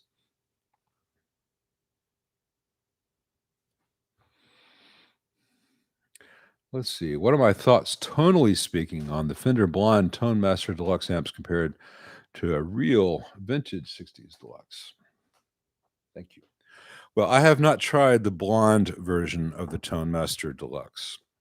I tried uh, the difference between the blonde and the previous one is the blonde has the creamback Neo speakers, and the other one has got the Neo C12K, and the blonde one has a later. They both now have a later software revision. So the one I tried was the previous software revision with the Neo 12Ks, and the regular Celestion's C12K is one of the worst sounding speakers ever, especially with the deluxe. And so to have a Neo version of it, yeah. And some of the things I did not like about the Tonemaster Deluxe seem to, I've heard, have been improved or addressed with the newer software revision. So I have not played the newest, latest, greatest with the Neo 12K, Neo Creambacks. So I might like it better. The one I played had almost no dynamic room, and when it hit the wall, it hit a wall. It felt like I had a really crappy compressor pedal in front of the amp. It didn't react like a deluxe reverb. And I've probably played more deluxe reverbs from the 60s and 70s than most people you'll ever meet. And I'm not saying that to be egotistical, but there are a lot of nice old vintage reverbs, vintage deluxe reverbs in this area because it's been a traditionally very popular choice for gigging musicians, and Memphis has always been a Fender town. So it's not that I'm uniquely gifted; it's that I've been uniquely lucky to play them. And I find that a bone stock 65 reissue tube deluxe reverb sounds a lot closer to an old one than the Tone Master does to a real one. Now, there are good sounds you can get from the Tone Master. If it works for you, great.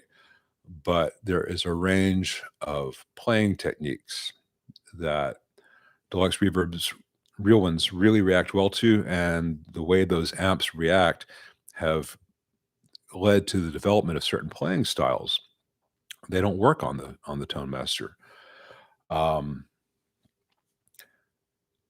if you're just going for cleans, that's fine. But if you're going to cleans that spank and snap and pop and edge of breakup stuff, falls apart. And the louder stuff to me sounds small. As I said in the review of that amp, when it should get bigger, it gets smaller. And that's not a tech term, that's a musician's impression. I expected to like it a lot more. I expected to play one and be worried about my long-term job security, and that was not the case.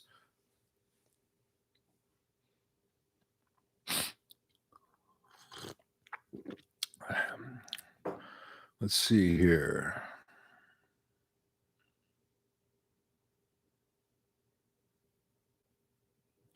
It scrolled down again. God dang it. All right, let's see.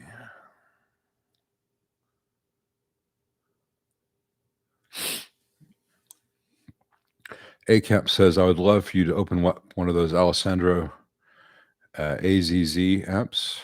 And I found both a 68 Custom Pro reverb and a 68 Custom Barbalux reverb locally. Can't decide which one to buy.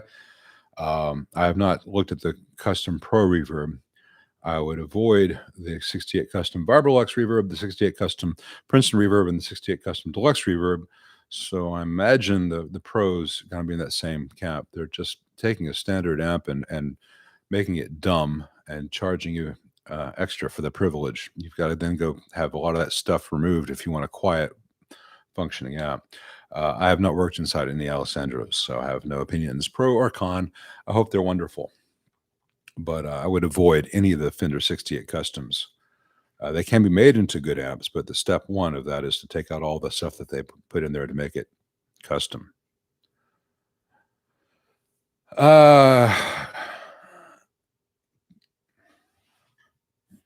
Genrai Miner asks, have I worked on any Bogner Uberschalls? I have not. Sorry. Aren't a lot of them here in Memphis. So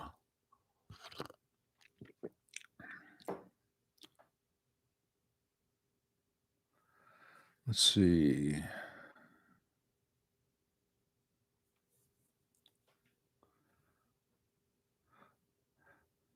Yeah, Matt Field, Super Reverb is one of the best overdrive tones. So does a Vibrolux, and I think a 5F6A bassman is I like it better, but it's a very different thing.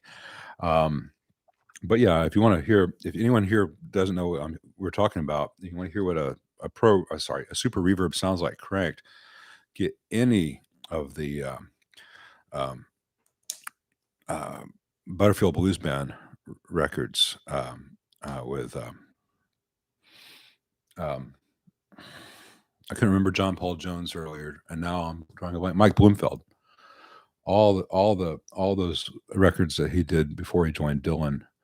That was Les Paul's and Telly's into cranked super reverbs, and it is a glorious sound.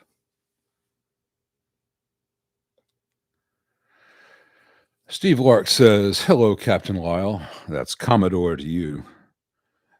Our Belton octal socket's the only quality choice today. I have a chassis with slightly smaller octal holes and don't really want to drill them out. They're not the only ones. They're one of the better ones. Uh, if it's slightly smaller, you may look at bottom mount versus top mount on octal sockets. Some of the Beltons might work if you bottom mounted them as opposed to top mounting them. There's a phenolic one that I get from CE Distribution, which is very similar to the original ones used in 60s Fenders. But I believe the chassis opening is the same on that as it is on the Belton. But the Belton, as a bottom mount, has a different uh, hole size requirement than it does as a top mount. So look into that. Most of them can be mounted either way.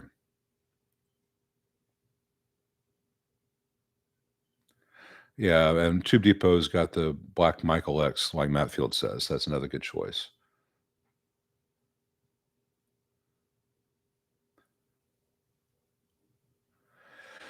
Yeah. Hey, Alan McDonald. Thanks. He said great video on the Origin 20. Crazy how they use 34's bias that way. It's not crazy. It's insulting. The marketing tubes. The 34's because people think 34's have some kind of magic. 34's don't have any magic when you prevent them from sounding and operating good. And it's just bad. It's really bad. Like if you were taking amps 101 and that was the schematic you turned into your teacher, you would get an F because step one, don't bias an amp with cathode bias at 45% idle dissipation. Step two, why the hell did you use EL34s and you only have a 230 volt B plus? Really? Really?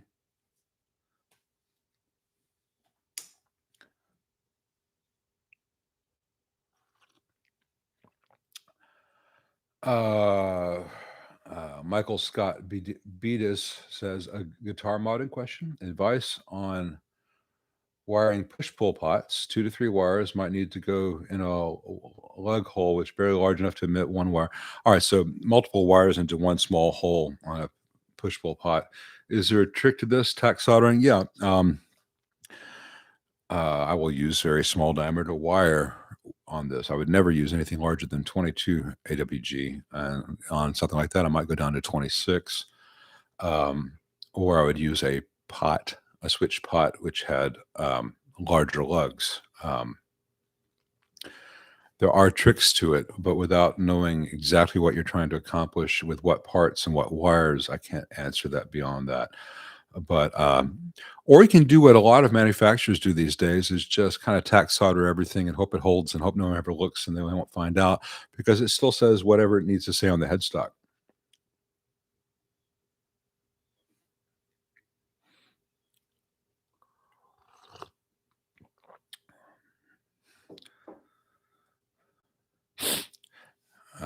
Master Machetier. Was that Master Machetier? What tonal changes would you do to a 68 custom Princeton? Well, I did a video a couple weeks back on it was the black panel, the 65. So look at that video. I would do everything I show in that video, and I would also undo the 68 stuff. Now, the 68 stuff in the Princeton, I believe, is just a matter of they decrease the negative feedback. I would increase it back to the 65. They do that stupid thing on the mids pot um, with the 18K resistor in series. I would undo that, put it back to the 65 mids. I'm actually decrease. You know, on the one I did, I installed a rear panel mid spot. If I didn't do that, I would take out the 6.8K and reduce that to like a 1 or 2K, which gives a nice scoop. The Princeton doesn't have much scoop to it in stock form, and the cabinet, the very small cabinet with the 10-inch speaker, makes it kind of mid-range forward and boxy. So scooping that with like a 1 or 2K instead of a 6.8K helps. And I think the 68 also puts a 1 meg resistor on the reverb mix return versus the 470K in the original. So first make it a 65. Then you can, if you look closely at that video, I show some other things. I do some stuff in there that's proprietary in terms of increasing headroom, similar to what's called the Stokes mod, but I take it a little bit beyond that. But and some other things with the cathodione treatment. But in general, step one to making a 68 custom better, make it a 65 reissue standard.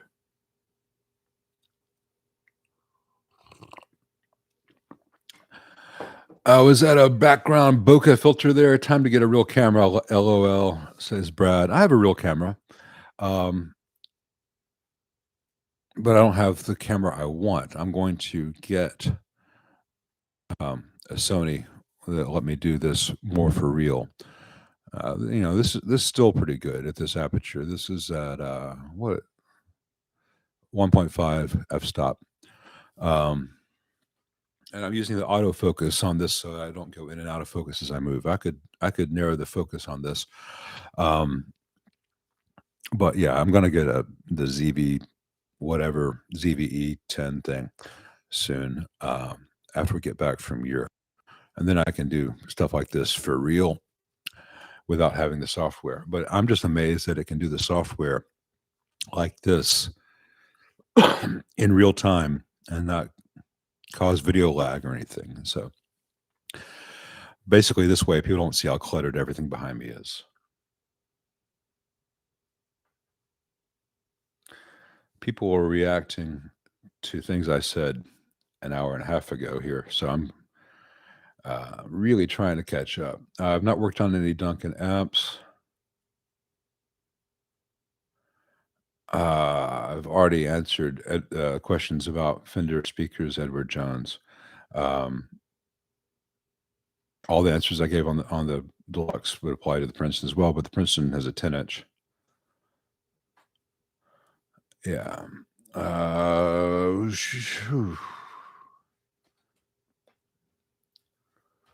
Best built high gain recommendations off the top of your head. I have a Mesa Revision G triple already, which does the Mesa woof, but looking for a nicer, I think. This is Genray minor. Best built high gain amps that I've experienced with are the Stur and the Friedmans. And I've heard good things about the what's the one that Chris Church is always talking about? Maybe it's Diesel, but I don't get a lot of high end high gain amps around town because most people in Memphis aren't playing that scene, or the guys who are in that scene are just making do with old 5150s or Mesas. So yeah, I think if you're in LA, you're going to see more of that kind of stuff. I've always wanted to look inside a Cameron; those look fantastic, and I've heard great things about Cornell, but I don't think I've ever seen one outside of pictures of people in the UK on the Cornells. But I can't really answer to the high end, high gain stuff because we just don't get a lot of it here.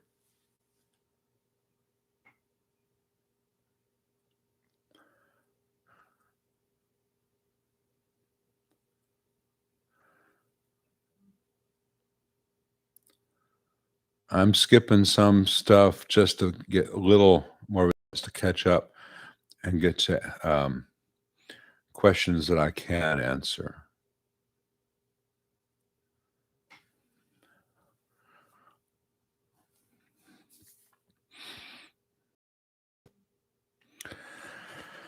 Haggadis says, "Hi, Lyle. Hope you're doing well. You too, man. Watch out for Burns Night coming up. What's your thoughts on the Fender 64 reissue deluxe? Thank you, as you were. They are horrible, horrible things that take advantage of players' um, um, nostalgia and gullibility. Avoid them. Avoid them. Avoid them. For the same price, you can get an actual, real deluxe reverb from 1972. That's infinitely better. I've said this in so many videos. I need to put up videos on each frequently asked question like that and just say, this sucks and they think you're an idiot and they want your money. Don't buy it. Don't prove them right. I know that sounds really horrible of me, but I there's just no justification for that amp's existence at that price point. Not too much experience with Two Rocks. Everyone that's come in has been fine. So many of them, people expect them to transform their playing, and they'd everything would be great in their life if they just had a Two Rock. And the guys who do play Two Rocks, who sound great with them, grew up playing other things before they could afford the Two Rock, and they developed all their playing on a Princeton or a Deluxe or what have you. So a Two Rock is a good thing, but it is overhyped in today's market. Same way, if you're playing country, you might think that a Dr. Z, whatever Brad Paisley played on X album, is the secret, and it's not. It's Brad Paisley, and odds are what was on the record was an old JMI AC30 anyway.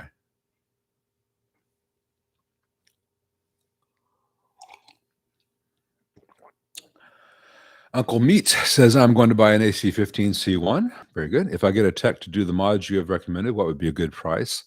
The mods I recommended would be it'd be 2 hours. So whatever the tech would quote you for 2 hours, that's if the tech has worked on that model before and knows how to take it apart. There's some tricks to opening that up.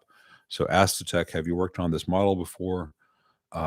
There's some ribbon connection so that if they don't go in there and use a razor or X-Acto to cut some glue lines, they will pull wires out of connectors first. So it should be an experienced, highly qualified tech, at which point everything you could just write down, hey, change base wiring to JMI circuit, jumper 330K ahead of normal volume pot, bump up screen grids to 1K, 2 watts mounted off the board. And they say, oh, no problem. They'll know what all that means. They'll figure out how to do it. If they're like, what does that do? Not your guy. So, I mean, if I were to do that for someone, that'd be $150 and nominally $2 parts for the resistors. I probably wouldn't charge for the $2 resistors because it takes me longer to type that up. And I'm lazy. I'm lazier than I want my $2. I want my $2. Let's see, where was I?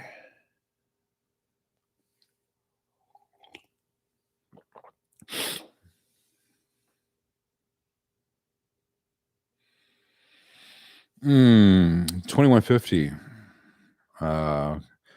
That's a Steve Gringrod app. Steve did some strange things. He also did the Custom Classic series and a few other things. So I don't know if I've played a 2150, Marshall 2150.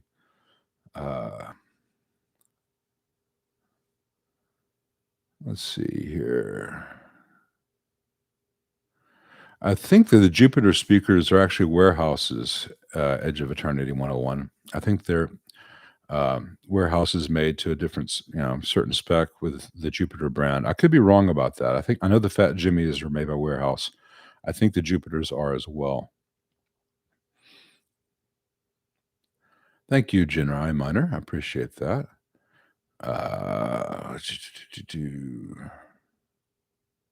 I have never heard of Phaetron tubes, Fui Manchu. Sorry. I don't know what a Phaetron or Phaetron tube is.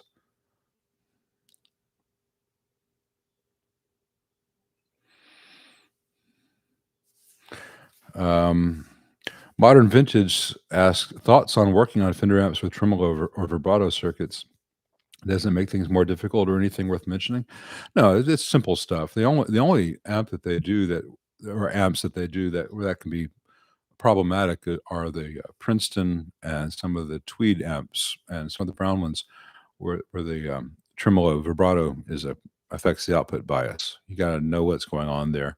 And in fact, a lot of times, until I have everything worked out, I'll disconnect the tremolo side of that bias pot so that can only be referenced to ground or to the negative bias voltage, depending on the amp there, just to take out half of the equation. If I can get the amp working without the tremolo, then I'll reconnect it. Then I can diagnose if there's anything wrong with the tremolo. And of course, the say the 62-ish Brown panel amps with the harmonic trim. That's a total other can of worms. That's really difficult to get working right, and I would not recommend that to anyone who's starting out in amp repair. So if you get a 62 concert or something and there's something wrong with the harmonic trim, be ready to spend a lot of time figuring out what's going on.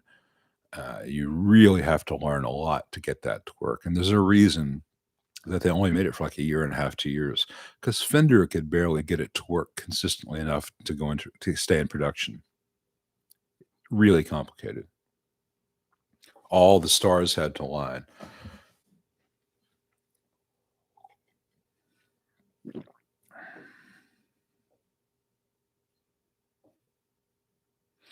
Omen asks, would you please name a few companies that are producing smart buys if buying new? Thanks. Check out my amps under $500 video and amps under $1,000 video. And there'll be other videos in that series coming up as I find time. But, each of those videos is like 20 minutes, and I can't do that 20-minute recap here. But I think they'll help you.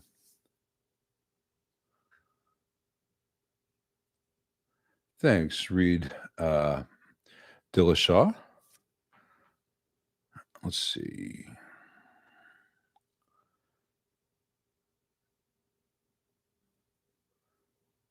Let's see here.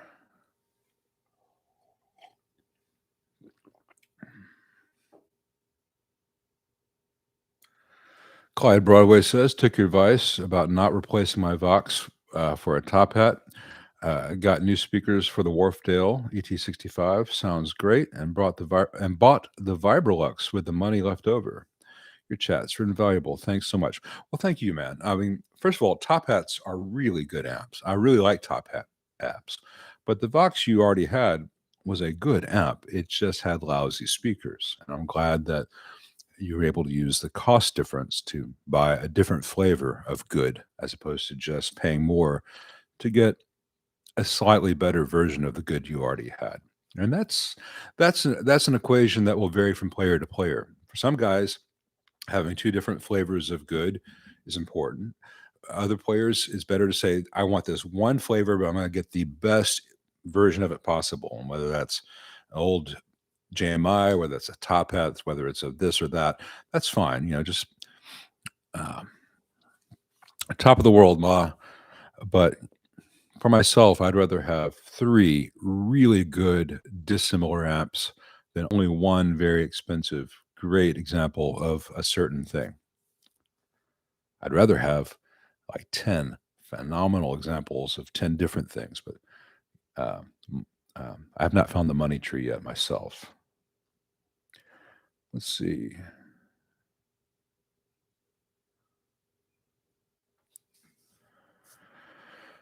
Michael Grabowski, if you just need to change speakers in a AC15C1, you don't need to worry about electrocuting yourself. You're not going to be don't stick your fingers in the back of the cab. But I would recommend having a tech change out that speaker because things do get in the way and you could mess things up. It's simpler than it may seem to other people, but there are complications.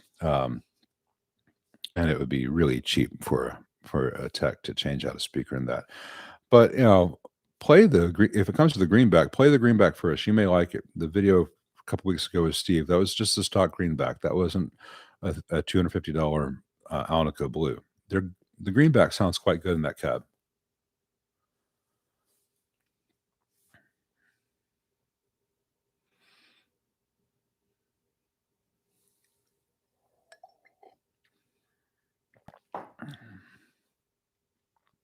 Sorry when I stop talking, I'm reading.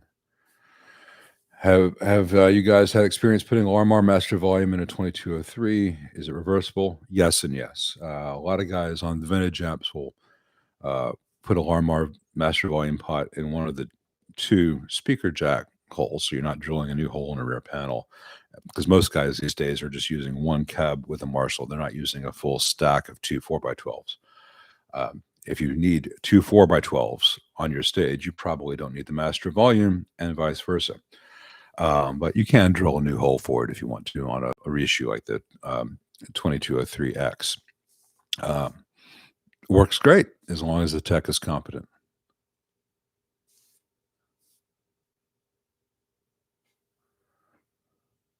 Let's see here.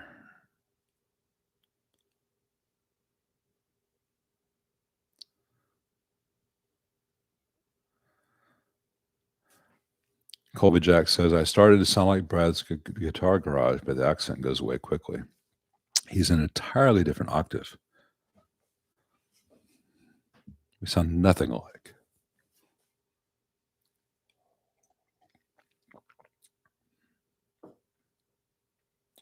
Let's see. Hey, Scott Brockaway. I'm still playing catch up here. Sorry. All right. Chris Nola Rocks did see some video artifacts earlier. Holy cow. Vanguard, that's very kind of you. Thank you very much. I appreciate that. I'll read your thing before the end of the chat. Speaking of which, we are now at 3:07, and I got that back teeth floating thing that people found so humorous the first time I used it. So I think we're going to take another intermission, and then 3-4 minute intermission, and then maybe we'll do one more 30-minute block, and then we'll all have to get on with our days because it is a Saturday, and we're supposed to be doing stuff productive, right?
Well, I was on the front porch having a think, and I think I'm not going to be able to answer all the questions that have been asked in the next 30 minutes. That's just reality. We're gonna have to keep doing this. Sorry, guys. So that said, there was some top chats asked, and while I have always wanted to say you don't have to donate to get your question asked, I certainly, if you have donated, I do want to answer your question. So real quick, I'm gonna go through and see if there's any others that I have missed. Uh, thank you very much to Workshop. That's very appreciated. If you have any questions about the JMI you're working on, shoot me a line. And Do you want any more? no, I'm good. That was my fifth cup. I'm going. I'll just stick to my other caffeine. Day Tripper. Real quick, someone was talking about Day Tripper there, saying I thought it was the where was it here? Sorry. Michael Sternberg says Day Tripper. I think it's a Tennessean at the top, most of the tunes, Strat in the middle. I think it's a Strat on the solo, but based on the promo video that they did for that, George was using an ES345 that he only owned for a short period of time. Then he got the 64 SG. I think it's, and based on the sounds I'm able to get with my 335, I think it's the bridge on his 345 on that. It sounds just like the ES345 bridge pickup with flat wounds. But anyway, sorry. See any other super chats I want to get, and then I want something I want to talk about. Colby Jack, thank you very much. That's a nice cup of coffee there. I'm gonna go back and look at all the questions I didn't get to, and any really big ones I'll address later. Anza Johns, thank you very much. Hi, I just found your channel about a month ago. Great informative videos. Thank you. Wondered if you had any opinion on Silver Jubilee 100 reissue. The ones that I've had in are pretty good amps for a modern Marshall. They use those tiny little green pots, not the big full-size ones like the old Jubilees would have used. So they're not built as well. They're built about the same level as the DSL 40 and DSL 100H and C series. That said, the sound is quite good.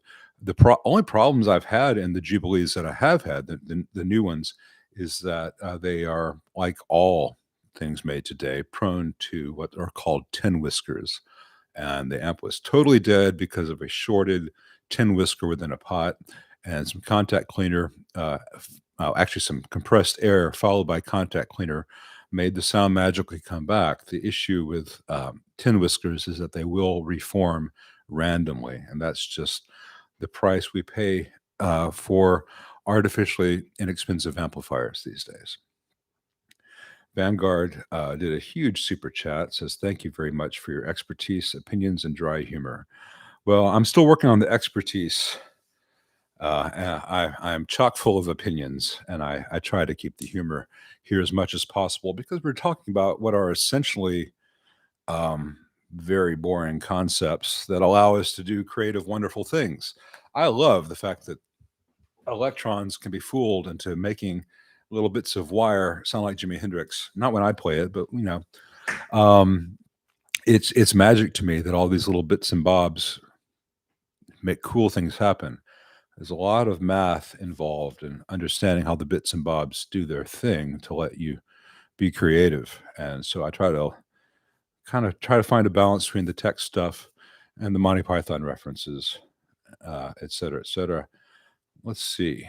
Man, there's a lot of good stuff in the chat today, and I'm glad to have glad for everyone's talking to each other, and I'm really glad to have Brad here as my mod because he knows as much as I do about this shit, and he's answered a bunch of questions that I haven't had a chance to get to. Friends like that are invaluable. The thing I wanted to talk about, I was thinking about yesterday. I was watching a tech who had analyzed what was going on in the new Fender VibroChamp Reverb amp, and that it has some diodes to which work essentially as a limiter. So any signal coming out of the preamp going into the DSP cannot exceed a certain point, or it clips in at least in a controlled way to add the reverb, because the reverb's a little DSP chip thing in there that probably won't be available 5 years from now. So everyone who buys one will probably be SOL when that DSP dies. And it got me thinking, because it's such a weird thing to do, to say, all right, let's build an amp that's a real amp, one of the simplest amps in history, and then do something that just caps it off so it can't behave like the real amp, and then add a whole bunch of real complicated stuff that won't last, all to add reverb when people can just use a reverb pedal. So you took something very simple that they could have made really well and complicate it in such a way that it's no longer as good as it would have been. Same thing for the Vox AC10 C1 that people have not believed me about, where that thing has really good solid state circuits using MOSFETs, using what are they called? The LND 150, really good chips for that. And then they take that signal that they've made with the LND 150s, which sounds really good and natural and very tube-like, and then they dump it all down to a low level to go into the op-amp circuitry for the reverb circuit, which is only done with a 5-volt supply unipolar, so it has no headroom. And you run into that, and you can play the amp, and you hit that wall, and you feel it, and the sound just goes to hell. Then after that 5-volt thing that they attenuated down to get to, they reamplify it a whole bunch. And if they just skip the reverb, because a Vox does not need reverb, especially if it's going to suck, the reverb in the AC15 and the AC30 C1, fine, really good reverb, really, really good op-amp circuitry. Run it plus minus 30 or 60, I don't remember. Really well done. But the AC10 C1 is just insulting. And the amp would have been so good if they had left out that crappy reverb part of the circuit and then bumped up the wattage on the components on the output tubes, like the screen grid resistors, which burn if you look at them too hard. But both Fender and Vox literally screwed up what should have been something simple and good. And I was thinking about that because if you get an actual Vibrochamp, or this Harvard from probably 60, or this Vibrolux from 58, these are simple.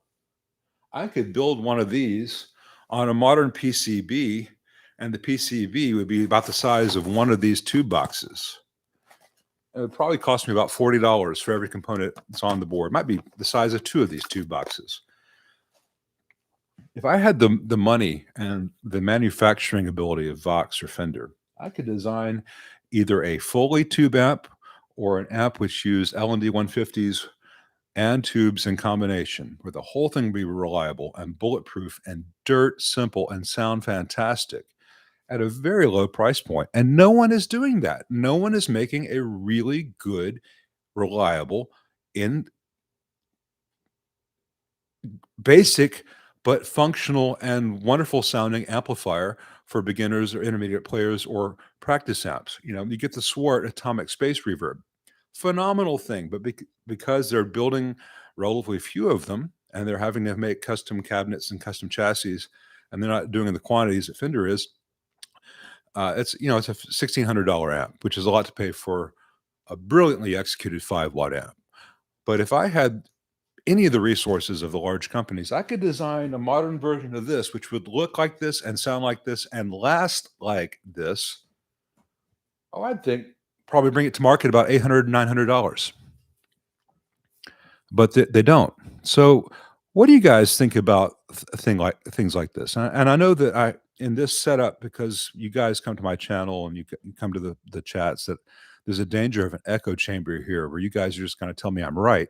But what do you guys think about this? Why do we insist on adding features to inexpensive amps which make them suck? And why do people think that I'm evil for saying, hey, that thing that sucks, it sucks, and is ripping you off? So I want to see what you guys say to all that.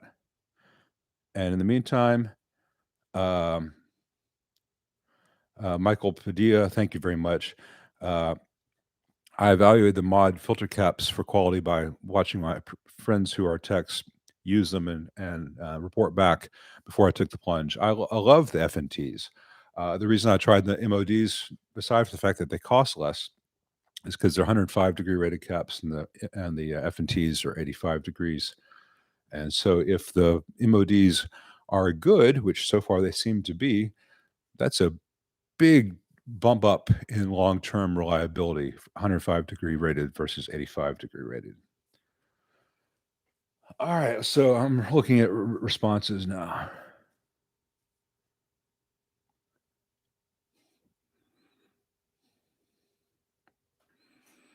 Yeah, Brad, if you and I had funding, we could make an app, maybe one for your market, one for the rest of the world, because Australia gets bent over on distribution.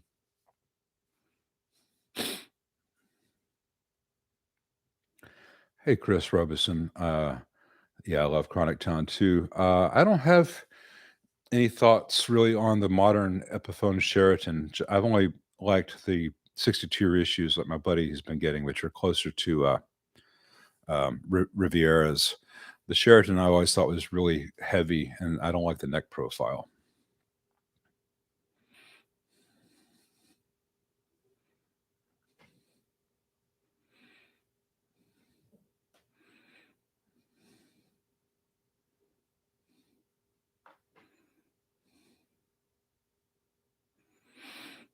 I know I'm just kind of reading on, people are watching me on YouTube read questions. Sorry, but I'm gonna trust everyone who watches this video to read the responses. Um, Richard Nagamitsu, he's got the Basebreaker 45, the 3018, the 30R, and 007. So he likes the base breakers. What can I do to proactively prevent any disasters down the road? Take them to a good tech and have them remove the or bypass the auto bias nonsense and just set up a really simple, good, reliable bias circuit. Uh, because the app does not need auto bias. It's just one more complicated thing that is statistically already proven from other techs to go wrong. If it can go wrong, it will. And when a bias circuit goes wrong, bad things happen. And a bias circuit in its basic form is about $3 worth of really simple things used right. So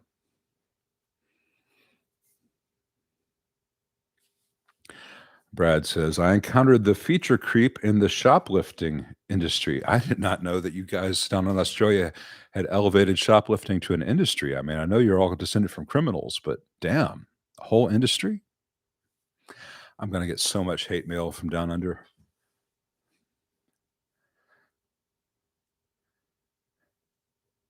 Shop fitting. Shop fitting. Oh, sorry. Very different. Tiny little text, old eyes. And I just love the idea that you guys had created a whole shoplifting industry.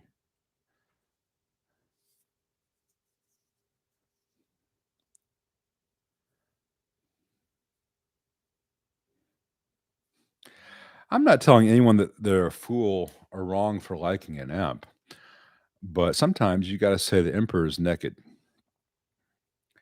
Um, you know, that person who thinks they can sing and they do karaoke and no one has the heart to tell them.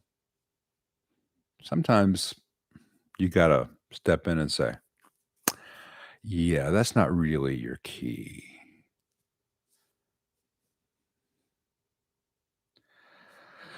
James Bless, purely on build quality, if you had to choose between a Marshall DSL 40CR and a Vox AC15 C1X, which one would you go for? The Vox in a heartbeat. It's much better built.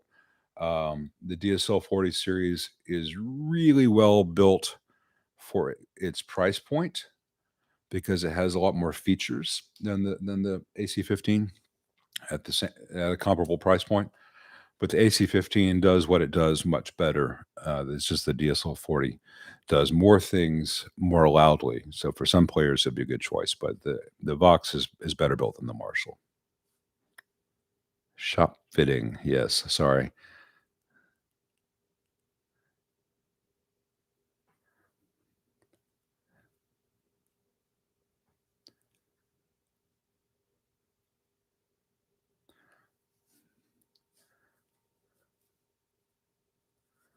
Yeah, I mean, the people who feel attacked because I criticize an app that they happen to own, I'm really not trying to criticize them. I'm trying to prevent other people from making that same mistake, or at least not buying the app blindly. So if you buy an amp, you know that, hey, this thing's likely to catch on fire because they use a 2-watt resistor where there's 2.5 watts across it, R7 on a Marshall Origin 20. At least they know they're not getting taken at that point. If I go to Wendy's and I order a cheeseburger, I know it's not going to be as good as a cheeseburger I could make. I know it's not going to be as good as a Freddy's. I know it's nowhere not going to be anywhere near as good as a Shake Shack. And please, if anyone here is watching who represents Shake Shack, open a business, some locations here in Memphis. Please, please, please, please, please. Shake Shack rules. But if I just need a cheeseburger and there's a Wendy's and they're open, I'll go get a Wendy's cheeseburger. But I know what to expect. I know the meat's not gonna have much flavor. I know the bun's gonna be cold and the cheese won't be melted. And I'm either gonna have 1 pickle or 18 pickles. But I knew that going in. I knew what I was getting, and I made the choice knowingly.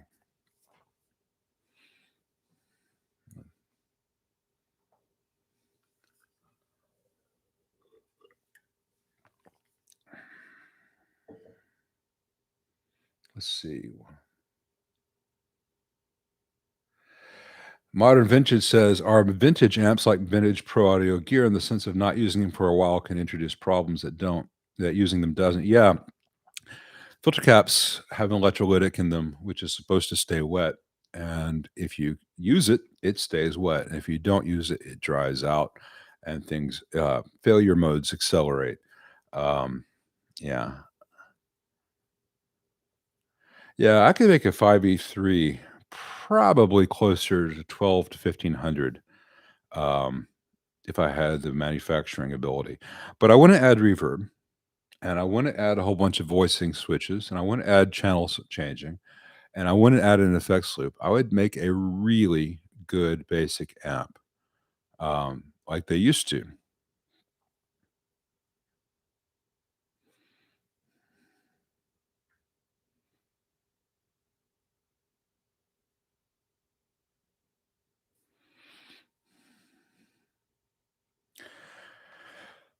Richard Nagamitsu, when is amps under 2K video coming? I don't know. I was hoping to get it done for Christmas, then for New Year's, and I've been so busy. I've got a lot of the basic stuff done and screenshots collected, and I've got to find. I started to do this overall outline of it. Those videos take a lot of prep.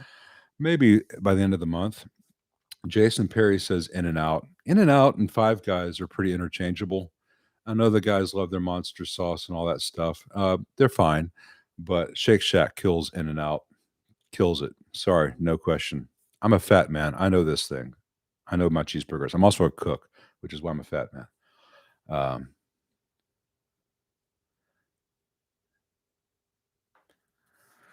Richard Nagamitsu says, "What's the best bologna sandwich in Memphis? A barbecue bologna sandwich." But I don't much care for it. Barbecue bologna starts because if you're doing barbecue for real, it's an 8 to 20 hour process, and you got to stay watching the smoker the whole damn time. And odds are you're going to get hungry, so you get a big thing of bologna, you throw that on the smoker, and after a couple hours, it's all smoked and tasty, and you can have your lunch while you're waiting for the actual food to be done 10 hours later.